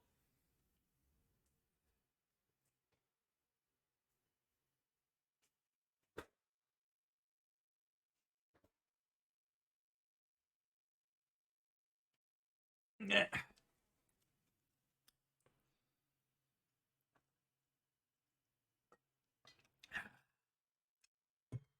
Yes.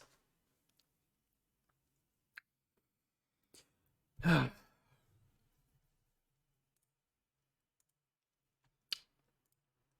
some reason, I'm feeling really relaxed tonight.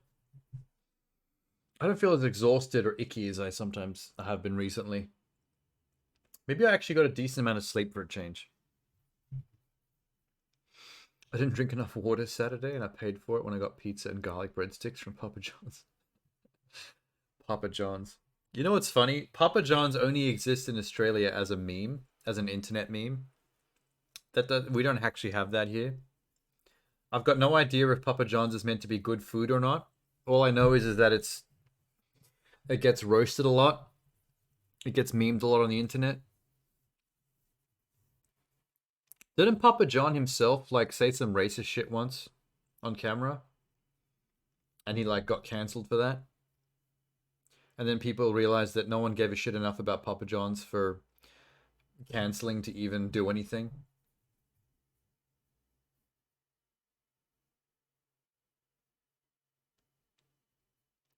You love their breadsticks and he's no longer part of the company? Oh, so he did do some racist shit and they did get rid of him. Imagine getting ousted from your own shit. Imagine if I started a company called Sean and then my company kicks me out. Sean gets kicked out of the Sean company. I would be pissed about that. Even if I deserved it, I'd still be pissed. His ass got canned on that incident. That's so funny to me. But I'm Papa John! You cannot take Papa John out of Papa John! After that, he hadn't seen him in any commercials or... Just like Jared. Didn't see him in a single Subway commercial after he diddled those kittles. And with good cause.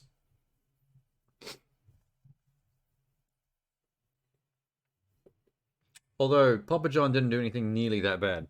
He just said something racist, I guess. Which is not as bad as pedophilia. But it's still not going to keep you as the mascot of a company. They got John Leguizamo for promotions? That's dope. Papa John Leguizamo? Is he the new Papa John? I will accept that. Have you noticed that a lot of just random celebrities have started to become mascots for companies? What was the Eminem one? There's a female comedian from SNL that became the mascot for M&M's recently. Maya Rudolph? Is that the one I'm thinking of? She started to appear in these really weird story-driven commercials. Has many different celebrities. Yeah, but Maya's been the most recent one, and it's like a whole campaign that came out of the end of all that drama with Fox News complaining about unsexy M&Ms and the lesbian M&M and all that stuff. So they kind of pivoted and just did a whole Maya Rudolph thing. It was like a series of ads with a recurring story to do with Maya Rudolph being the antagonist for the M&Ms, and it just got weirder and weirder. I caught like the third or fourth one by accident, and I had no idea what was going on. It was really fucking weird. And then I realized I was just missing a lot of story context from the previous couple of ads. And I'm like, holy shit, they're making the Marvel Cinematic Universe of commercials where you have to have seen the other ads to understand what's going on. I thought she was featured before that. Oh, I've got no idea. I just remember seeing the articles about her. There were all these articles that were written from the point of view of her becoming like Eminem's newest mascot in the wake of all the woke right-wing controversy stuff with their company.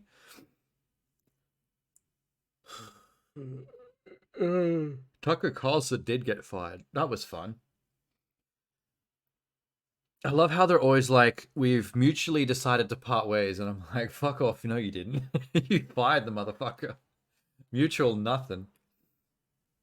If it was mutual, Tucker wouldn't have ended his last episode suggesting he was going to be back the next night. He would have farewelled right then and there. He had it sprung on him.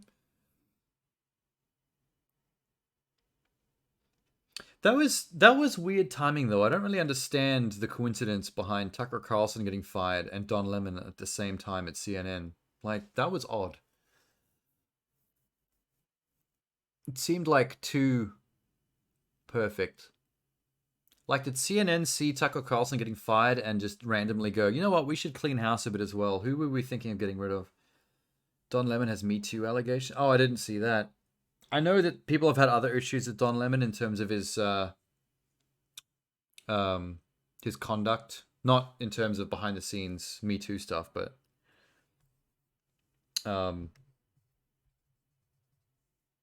some diva-ish behavior, I think, in terms of being like a little bit too heavy on his own opinions with certain broadcasts he's done and interviews he's done. Or some bullshit, I don't know. Oh, there's probably a few things. I'm like, CNN wouldn't just throw the towel in on anyone for one little thing. It's probably a couple of things built up where they're like, all right, maybe Don is becoming too much of a liability. One thing is fine. Two things, 3, 4, 5 things, maybe it's a bit much now. Dave Chappelle always hated Don Lemon for some reason. I watched one of his specials. I think it was that one he did outdoors, the one he did about George Floyd. The one that's on YouTube. It's like 20 minutes. He goes in hard on Candace Owens in that special. And then he kind of pivots into roasting Don Lemon as well. I wasn't entirely sure why. He didn't really properly explain that one. He seemed to be pissy about Don Lemon thinking that he spoke for all black people when he made proclamation-y speeches on his broadcasts about certain political issues. And it seemed to rub Dave Chappelle up the wrong way. He didn't have to explain his issues with Candace Owens, though. I understand completely why you wouldn't like Candace Owens. She's a bit of an asshole. I actually know people that kind of like her. I've spoken to people face to face that thought she was kind of cool. But then I had to like dig in and be like, okay, what do you actually know about Candace Owens? Is it some surface level stuff about her being a powerful black woman, or like, do you know about all the conservative shit and all the stuff she said about very specific political stuff? Because she's kind of a cunt, man. Like, not gonna lie. I know that's full on thing to say, but no, I don't know. I don't like her. I keep seeing these clips of her talking about certain things, and just I find myself scowling every time. She's such a dick. There's something very pick-me about her. That's very rude to say as well about any black person, but there's something about the beliefs she pretends or claims to have about certain political issues that feels like a puppet of right-wing media. She feels like someone who dances for the right-wing conservative white man because it gives her power. Fuck, that's really harsh of me to say, but I don't know why that makes me feel like so uncomfortable saying that out loud, but like for real though. Like she says and does some stupid shit. Some shit that is very anti her own people, both from a black perspective and a female perspective. It's like, why are you as a black woman a mouthpiece for all these stuffy white right-wing Republicans whose beliefs are very anti-black and very anti-women? It doesn't make sense to me how she got there if it wasn't a purely a money and clout thing. Like, she's happy to dance like a puppet for them because it gives her... Yes, Candace Owens, that's who we're talking about. I've always disliked her. Because literally everything I ever see her going on about is like, why are you against this? Why is your political opinion this particular thing when that feels like you're shooting yourself in your own foot just to line the pockets of old white conservative people? Blair White is the same way. They're pick-me's, as they say. Yeah, but that's what I was saying before, is like, Candace Owens has always given me the pick-me vibe, and I always felt kind of like bad saying that, because it seems like a really harsh thing to say about somebody, but, I mean, it seems to be true. Owens may actually believe her BS. I mean, she says and does the things she says and does in the most sincere way possible. Like, she seems like she does believe it, but, I mean, that just might be the bit that she's playing, you know?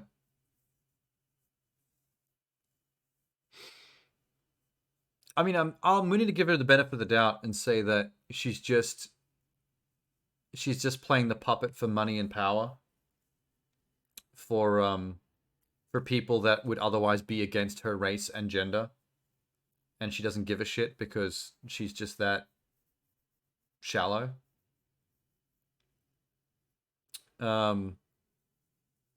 Which is not as bad as certain other right-wing women, like Marjorie Taylor Greene and whatever the brunette's name is, the brunette version of Marjorie Taylor Greene, the one that looks like, I forget the Alaskan mayor, whatever the hell her name was. You know who I'm probably talking about. See, those women actually seem crazy. They actually seem like people who believe what they say, but the stuff they say is even insane. There's some crazy women who actually believe they should be seen and not heard, as they say. Yeah, but see, that doesn't make sense with someone like Candace Owens, because Candace Owens is someone who has a platform.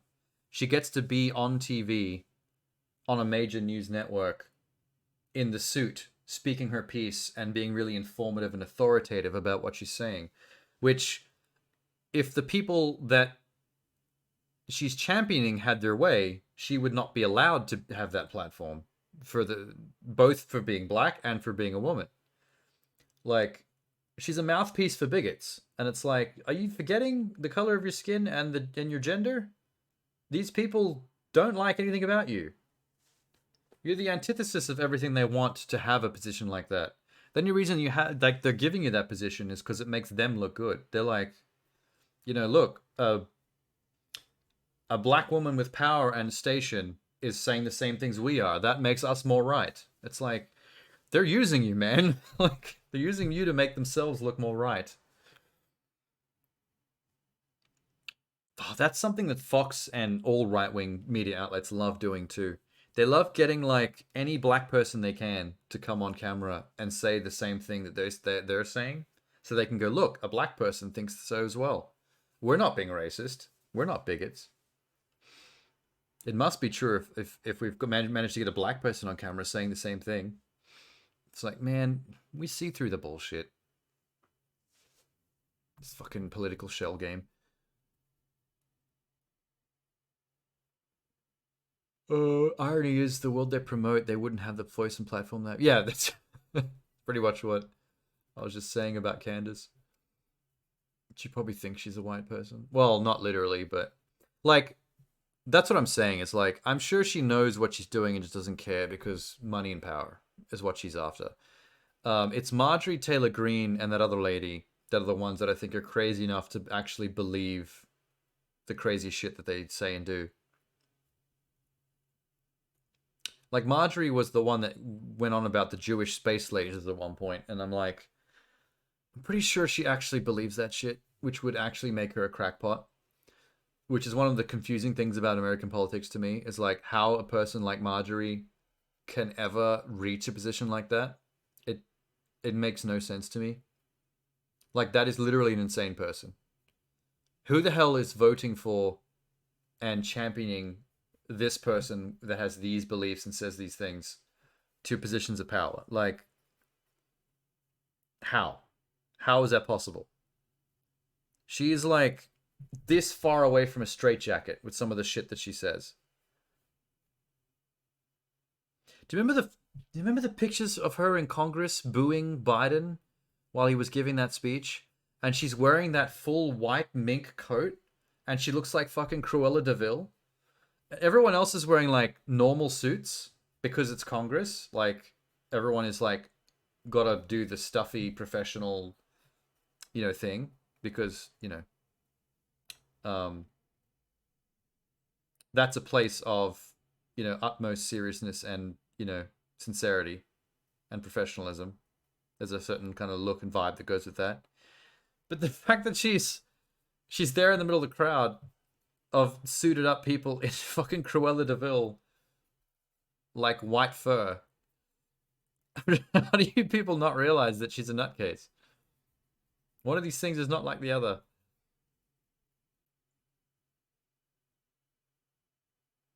Polls are showing even among Republican conservative voters, they want politicians to talk less about trans stuff. I'm sure the reasoning is different for conservatives, though.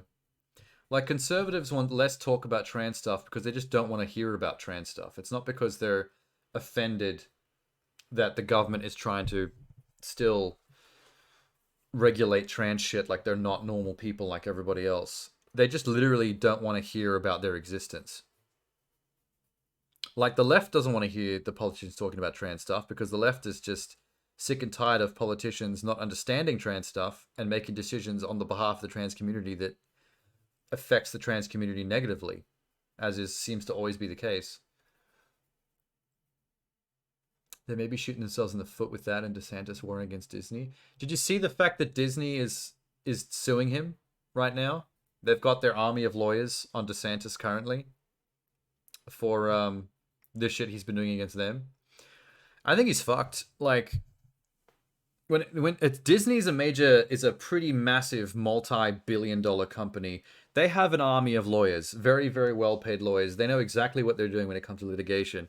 There's two people you don't fuck with when it comes to the law and copyright and, their company. And that's Disney and Nintendo. Disney and Nintendo will turn your life inside out and absolutely decimate you. In the courtroom at the drop of a hat. They're also ubiquitous now with American. Yeah, you can't remove Disney from the cultural zeitgeist. They're part of everything. They're too big. They're too big to die. They're too big to fail. I mean, that's why there's such a backlash against Disney nowadays with all the woke whinges and stuff like that. Is there's a lot of people that will take any excuse to roast on Disney because when you get as big as them, inevitably people are going to turn on you. people just don't like when certain things get too big for their britches. It's like, oh, Disney's so massive and famous and so loved. Now I have to hate it. I got to find every reason to hate on this massive thing. They're not worth coming to. What was I saying? It's things like Disney and Nintendo, because they're such massive companies. They're not worth standing up for either. Like if you're one of these people that always has to feels the need to step up and argue on behalf of Disney or Nintendo or something, it's like, why are you even bothering? Like, it doesn't matter how many people are negative about a company like Disney and want to roast them and tear them apart in Twitter comments. They can't touch them. No matter what you say, you're not gonna put a dent in their bottom line. So I don't really understand the dick riders either. The ones that are always coming to Disney defense and arguing for them, because it's just like, what is the point of dick riding a multi-billion-dollar company? Like, they don't know you. You're not getting a cut of that shit. The person that you're arguing against is not going to be able to dent them in any kind of bad way either with their opinions. Like, who are you fighting for? You got no dog in this game. The war is just funny. Oh, yeah. It's all nonsense, that's why. All the pop culture war stuff is basically nonsense in a nutshell. It's kind of entertaining to watch go down. Disney has fully funded trans employees' transitions? Really? Isn't that expensive too? That's really nice of them. But they have tried pretty hard over the years to be at the forefront of stuff like that. It's just that their attempts in their media to touch on all these like more modern political things has been a little spotty. You know, like whenever they make a big deal about like the first lesbian couple in a Disney movie, like that's happened a couple of times now, and it's like a 2-second shot of two people in the background, two extras, and it's like, you're not really doing the thing. You keep saying you're doing the thing, but what you're actually doing is piss weak at best, and it just kind of comes off as insulting. Like you're trying to ride the wave of clout of doing like a woke thing, but you're not actually committing to it. You're trying to have your cake and eat it too. You're trying to make it so small that you can make a big deal in the news about having done it to, you know, pull in like a trans or a LGBTQ audience. But you make it so small so that the conservative audience that wouldn't like it might not notice it. And so you won't lose them either. And I think that's kind of like cowardly of them to keep doing that. Like if you're going to try and get the clout for doing, for touching on some LGBTQ note in an animated film story, do it. Like fucking do it. Lean into it. I feel like there's something about Disney that like as big and as tough and as unscared of backlash as they can be, at the same time they seem to actually believe that the whole like anti-woke movement is a real thing that actually has a real impact, which it doesn't. They don't really have to worry about that stuff. They could just go and do whatever they want. Like Disney seems to act like the go woke, go broke thing might actually be true, and they don't want to fully commit just in case they actually do lose money. And that's kind of unfortunate and disappointing on their part. Frozen is a massive hit. Oh, for the whole let it go allegorical, just come out and be yourself kind of element.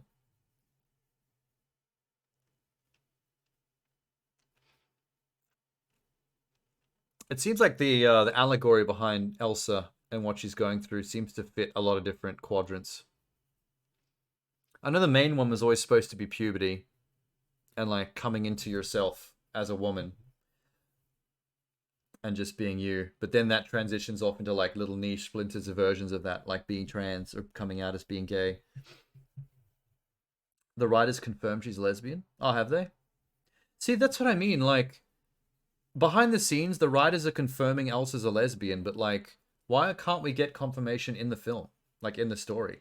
Why can't we have that actually be part of the story in some way? Like, this is part of what I'm saying. It's like, Disney's kind of like half-assed doing this stuff when they could be full-assed doing it. They did in Frozen 2? Did they? I watched Frozen 2, but I don't remember that. Although, to be fair, I only remember two things about Frozen 2. I remember she looks hot with her hair down, which I don't think she ever did in the first film. When she goes full long hair free down her back. And I remember the Into the Unknown song because I like that song better than Let It Go. That became my favorite Frozen song between both films.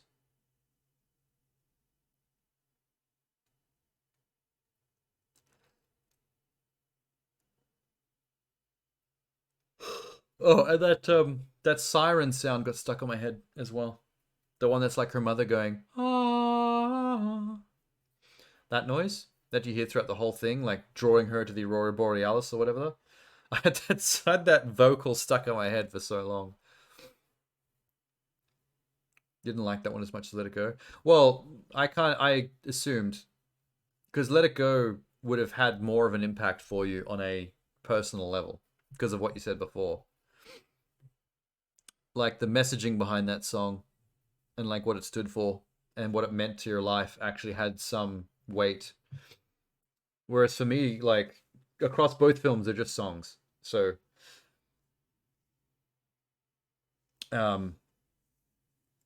just in a harmonious kind of way, I like the sound of Into the Unknown a little better. Like I like the sound of it. It's a bit more catchy to me. But if there was something about Let It Go that was more powerful for me as a person, like it was for you, then I probably would have definitely preferred that as well. Wasn't as punchy. Well, yeah, the Let It Go was kind of an explosive coming out and finally deciding to fuck everybody, I'm going to be myself. So that had like a drive to it. Whereas Into the Unknown was sort of a gothically haunting siren song, which kind of appeals to me a little more. I like the very slow building, like a kind of orchestral element to that. It only gets explosive right towards the end, but the build-up of that siren song and her singing along with it, I thought was really cool. That got stuck in my head quite a lot. But I kind of like anything...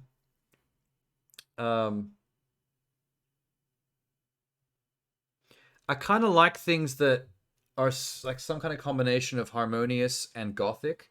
I know when things kind of tend to turn gothic, they tend to get a bit more ominous sounding, and that's not the case with Into the Unknown, but there's still something like gothically haunting about it, and as it gets more uplifting throughout the song. A good example is the song in the teaser for Suicide Squad, the first Suicide Squad movie, the shit one. The first teaser they released was a gothic cover of the Bee Gees song I Started a Joke, and I fucking loved that teaser. Because there's something really epic in a way that made the hair stand up on the back of my neck. Like hauntingly, darkly epic about how that gothic cover kind of builds. I'm not sure if you remember it or not, but at some point when you got a moment, look that up. It's the first Suicide Squad teaser. The very first time we ever saw it. I started a joke and left the whole world laughing. And then the cellos come in. Ooh, the one with Will Smith. Yeah, the shit one. Not the James Gunn one that was a better movie. The David Ayer, the first Suicide Squad. With the sorceress, played by the girl with the monobrow. I forgot her name as well. I love that I've kept you on. Yeah, well, I'm in no rush to leave because normally I'd be streaming for like another couple of hours still. I've run out of game to play until the thing can install the cutscenes. I'll continue it tomorrow night. It's not a big deal. But I'm just lingering because I got nowhere to go in a hurry. But yeah, for sure. If you remember to look up that teaser at some point, that song cover is so cool, and it made that trailer so awesome. Everyone forgets about it because everyone was so in love with the second trailer, the proper trailer, because that's when they redesigned the whole movie to be more like a Marvel movie. You know, when they did the Bohemian Rhapsody cut, where everything was cut to like the music and the bullets were bouncing to the percussion, and it was like all inspired by Guardians of the Galaxy and shit. And everyone thought the trailer was so cool, and they were like, "Oh man, this Suicide Squad movie looks like it's gotten like a massive overhaul," and that overhaul turned out to ruin the movie in the end. It made a cool trailer, it ruined the movie because the whole movie was cut like that. And David Ayer claimed that was not the movie he made, and they got the trailer company that made the trailer to re-edit the whole film. That was a massive clusterfuck. My love still goes back to that first teaser. I wonder if the whole movie would have been like that. We'll never know. I'm not one of those people that likes to say stuff like #release the Ayer cut, because all that Ayer cut, Snyder cut shit, I'm just like, fucking move on, man. Like, the Snyder cut might be a slightly better version of Justice League by a certain number of factors. Not all of them. There's still some things that are better about the theatrical cut. But it doesn't matter. The movie's done.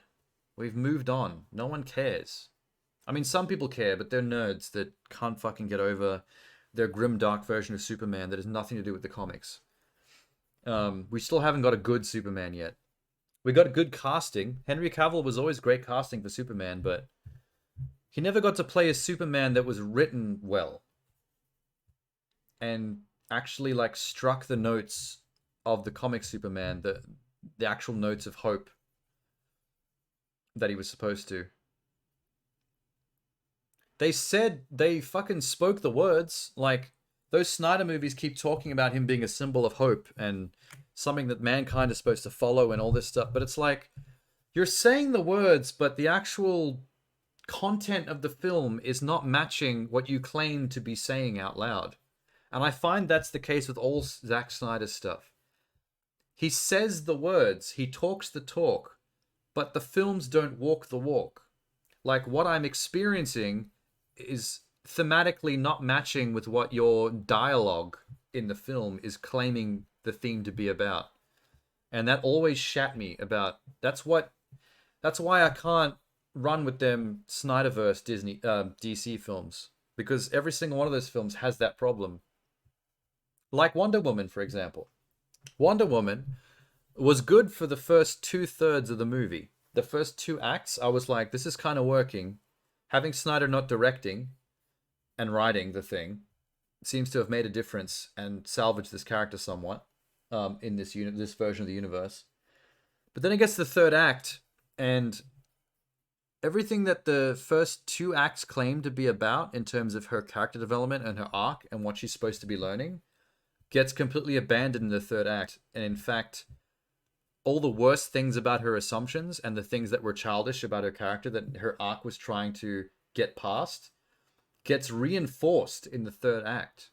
She doesn't grow as a character because she turns out to be right about the really immature worldview that she had about the nature of good and evil and mankind. That shit gets reinforced in the 3rd act with the reveal of Ares. And then she basically just gets to have a superhero punch on with him. And she's vindicated in the worst aspects of her character and what her assumptions of the world were. And I couldn't believe it. The whole 3rd act, I was like, I can't believe you set this up so perfectly for her to learn a really worthwhile and deep lesson about humanity and about the nature of good and evil. And then you fucking dropped it at the very end. So you could have a superhero lasso fight with fucking Satan on a Nazi runway. didn't make any sense to me. As someone who's written screenplays and has studied like filmmaking and screenplay writing, I was like, I've never seen a film drop the ball that hard on everything they set up and then did not capitalize on. It really ruined the whole thing for me. And I was only barely hanging in there because I was never a big fan of Gal Gadot's casting. I think she's a gorgeous woman, but she's gorgeous in a way that I don't think is correct for Diana. The casting of Wonder Woman should be something more akin to how you, Jeannie, would cast Wonder Woman. Wonder Woman should be more of a muscle mommy and not a runway model. Gal Gadot put on a little bit of physique for the role, but not enough. Gal Gadot still comes off as a glamorous runway model brunette. And I've got nothing against her being attractive. It's just that I feel like Wonder Woman, an Amazonian queen, should fucking tower over someone like Chris Pine, both in like musculature and height. Like Wonder Woman should be a death by snoo situation. She should be a Wonder Woman, you know what I mean? Like that's the version of Wonder Woman I want to see.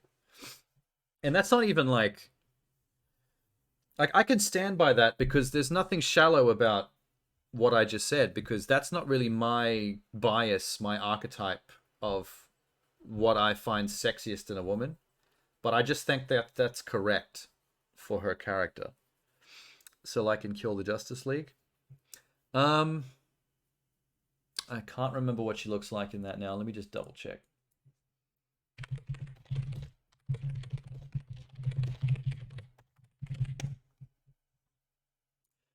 Oh, on top of that, I also think Gal Gadot is not the greatest actor either.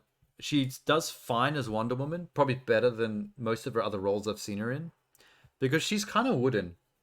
She's very mannequin-like in most roles I've seen her in. She just kind of says lines in that monotone way that she does. Oh, yeah.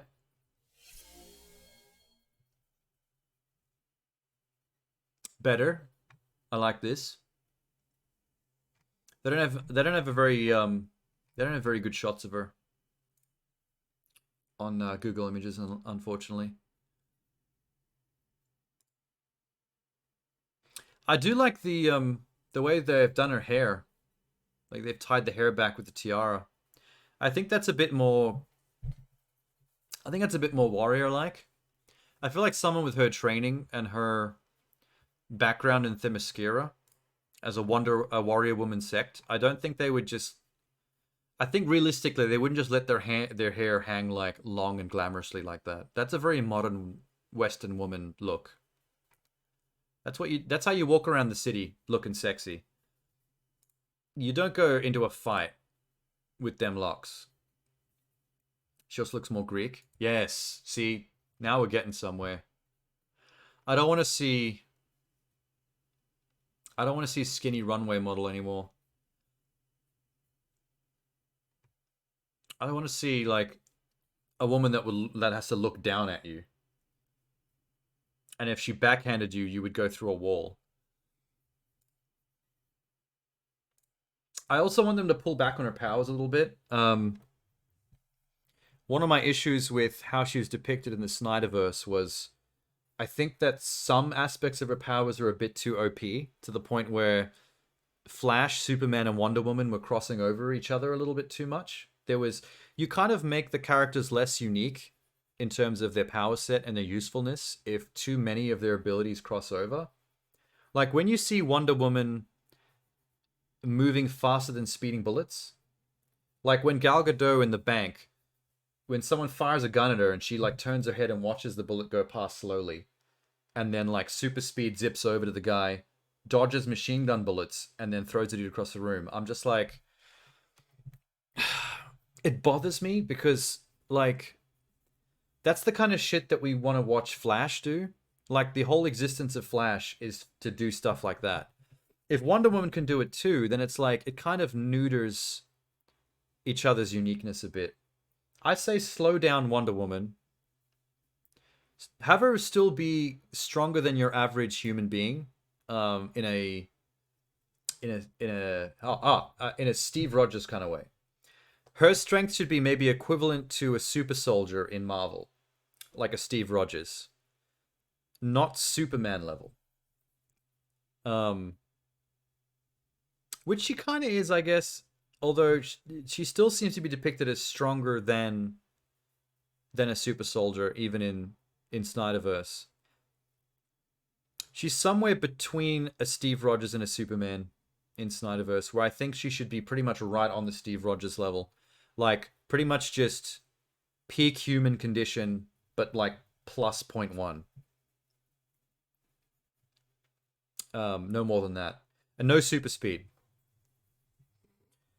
I think that's a step too far. Wonder Woman does not need super speed. It kind of makes them be less creative with her as well. When she can do Superman and Flash level stuff, I feel like we get less unique Wonder Woman action scenes because she just does the same shit that the Flash does. Except for the bits where she uses her lasso, which is the only time she gets like creative with her power set. I guess the reason they did that though is because Wonder Woman is known to deflect bullets with her gauntlets. For some reason, that's a thing that they always have her doing. Like, that's supposed to be a specific thing of hers. And I guess the thinking was, if you're going to be deflecting bullets with your gauntlets, you got to be fast enough to do that. So now all of a sudden, Wonder Woman is like, got super speed. Oh, that's a hot one.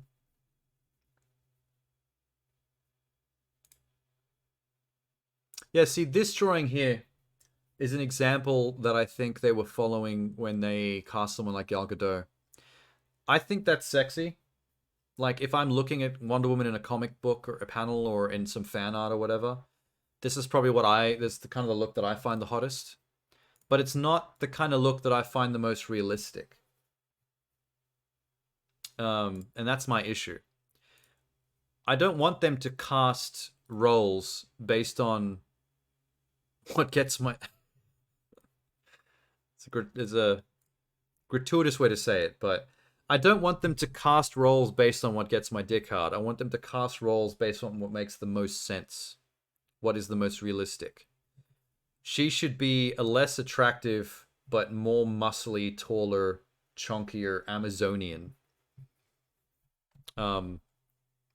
This is the Gal Gadot look, which is just runway model cosplaying as Diana.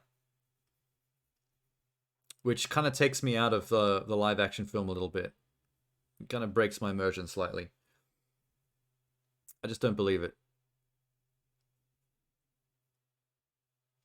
You reckon we're going to get the blonde Aquaman back as well? Now that we're moving forward with the James Gunn DC universe, that's going to be all new.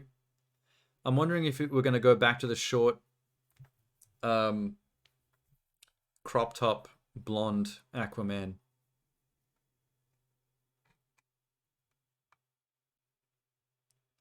I kind of want them to. I thought that Jason Momoa was an interesting experiment in doing a different Aquaman. I think that I'm fine with it.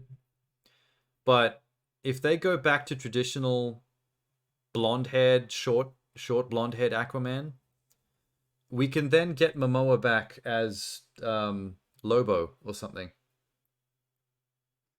You don't want them? Feels too Nazi. I mean, I know why you're saying that, but I feel like that's unfair to blondes everywhere. Because just because the Nazis like that Aryan look, the blonde hair, blue eyes Aryan look, doesn't mean we need to be vilifying all blonde-haired, blue-eyed people. I think that's a little unfair. I say we go back to original Aquaman, because we've never gotten a good original classic-looking Aquaman with the blonde hair yet. That'd be a neat thing to do, I think, in the Gunn version of the DC universe. And then we get Jason Momoa back as Lobo. Because I think he would make an amazing Lobo. He would have made a better Lobo than he did Aquaman. As fun and different as his Aquaman was, I'm not complaining, but I just think I can't think of any live action actor that would make a better Lobo than Momoa. Can't think of a single one.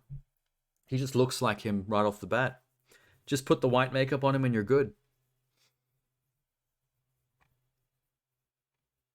Who the fuck? Oh, fan casting.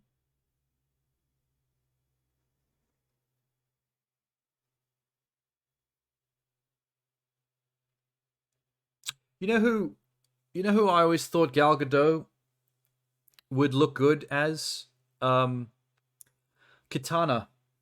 I saw fan art once on Twitter of Gal Gadot as Kitana from Mortal Kombat.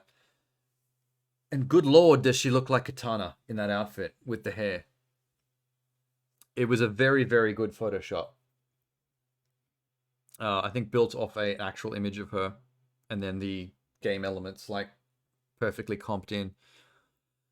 But yeah, in the same way that Jason Momoa is the most Lobo-looking actor I've ever seen, I can't think of a single actress that looks more like Princess Kitana in Mortal Kombat than Gal Gadot. I enjoy fan casting Mortal Kombat though. It's pretty fun. I saw a this is probably not going to sound like a good idea, but bear with me. I saw a photoshopped picture once of Chris Pratt as Johnny Cage. And if you had told me, hey, what would you think of Chris Pratt as Johnny Cage? I would say no. That doesn't make sense to me. I can't see it. When I saw this Photoshop of Chris Pratt looking like Johnny Cage, I was like, oh shit, okay. I don't know if his personality completely matches Johnny. Like, it's close. He can do the Hollywood buffoon thing, bot of all the other characters' jokes pretty easily. It's basically what Star-Lord is, almost.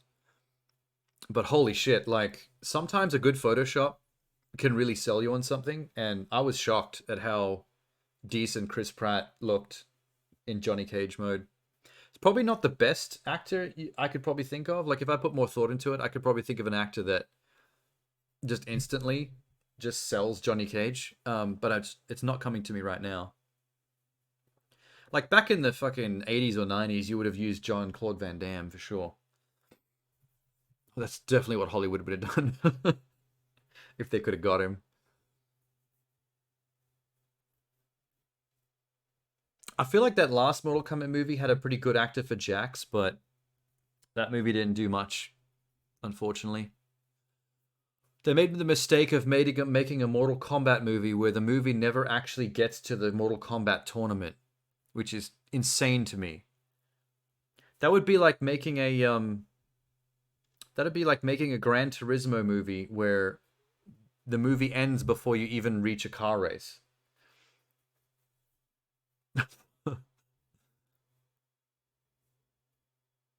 I know they're planning for a franchise, like a trilogy or whatever, and they're building up to it, but I think that was a very bad idea.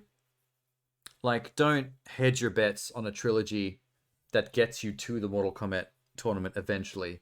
Nobody wants to watch your movies anymore after the first film didn't have one. Like, you made us watch a Mortal Kombat movie that didn't include Mortal Kombat in it.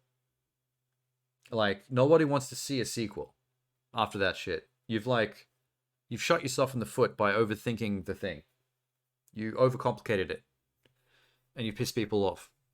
And now you don't get to make a second or a third. Actually, I think they are going ahead on the second one, to be honest. I just don't think they're getting the bigger budget they wanted because it didn't do as good as it should have. Oh well. Anyway. I think I've faffed on enough.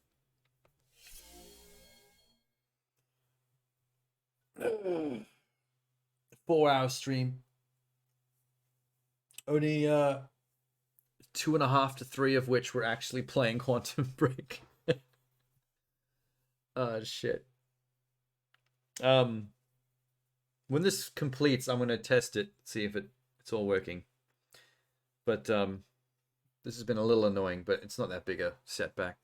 I'll be back tomorrow night. We'll keep going. Anyway, good night, Jeannie.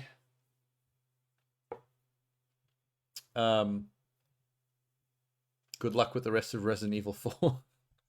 You still got all your S ranks and stuff coming, from the sounds of things. I'll see you later. Bye.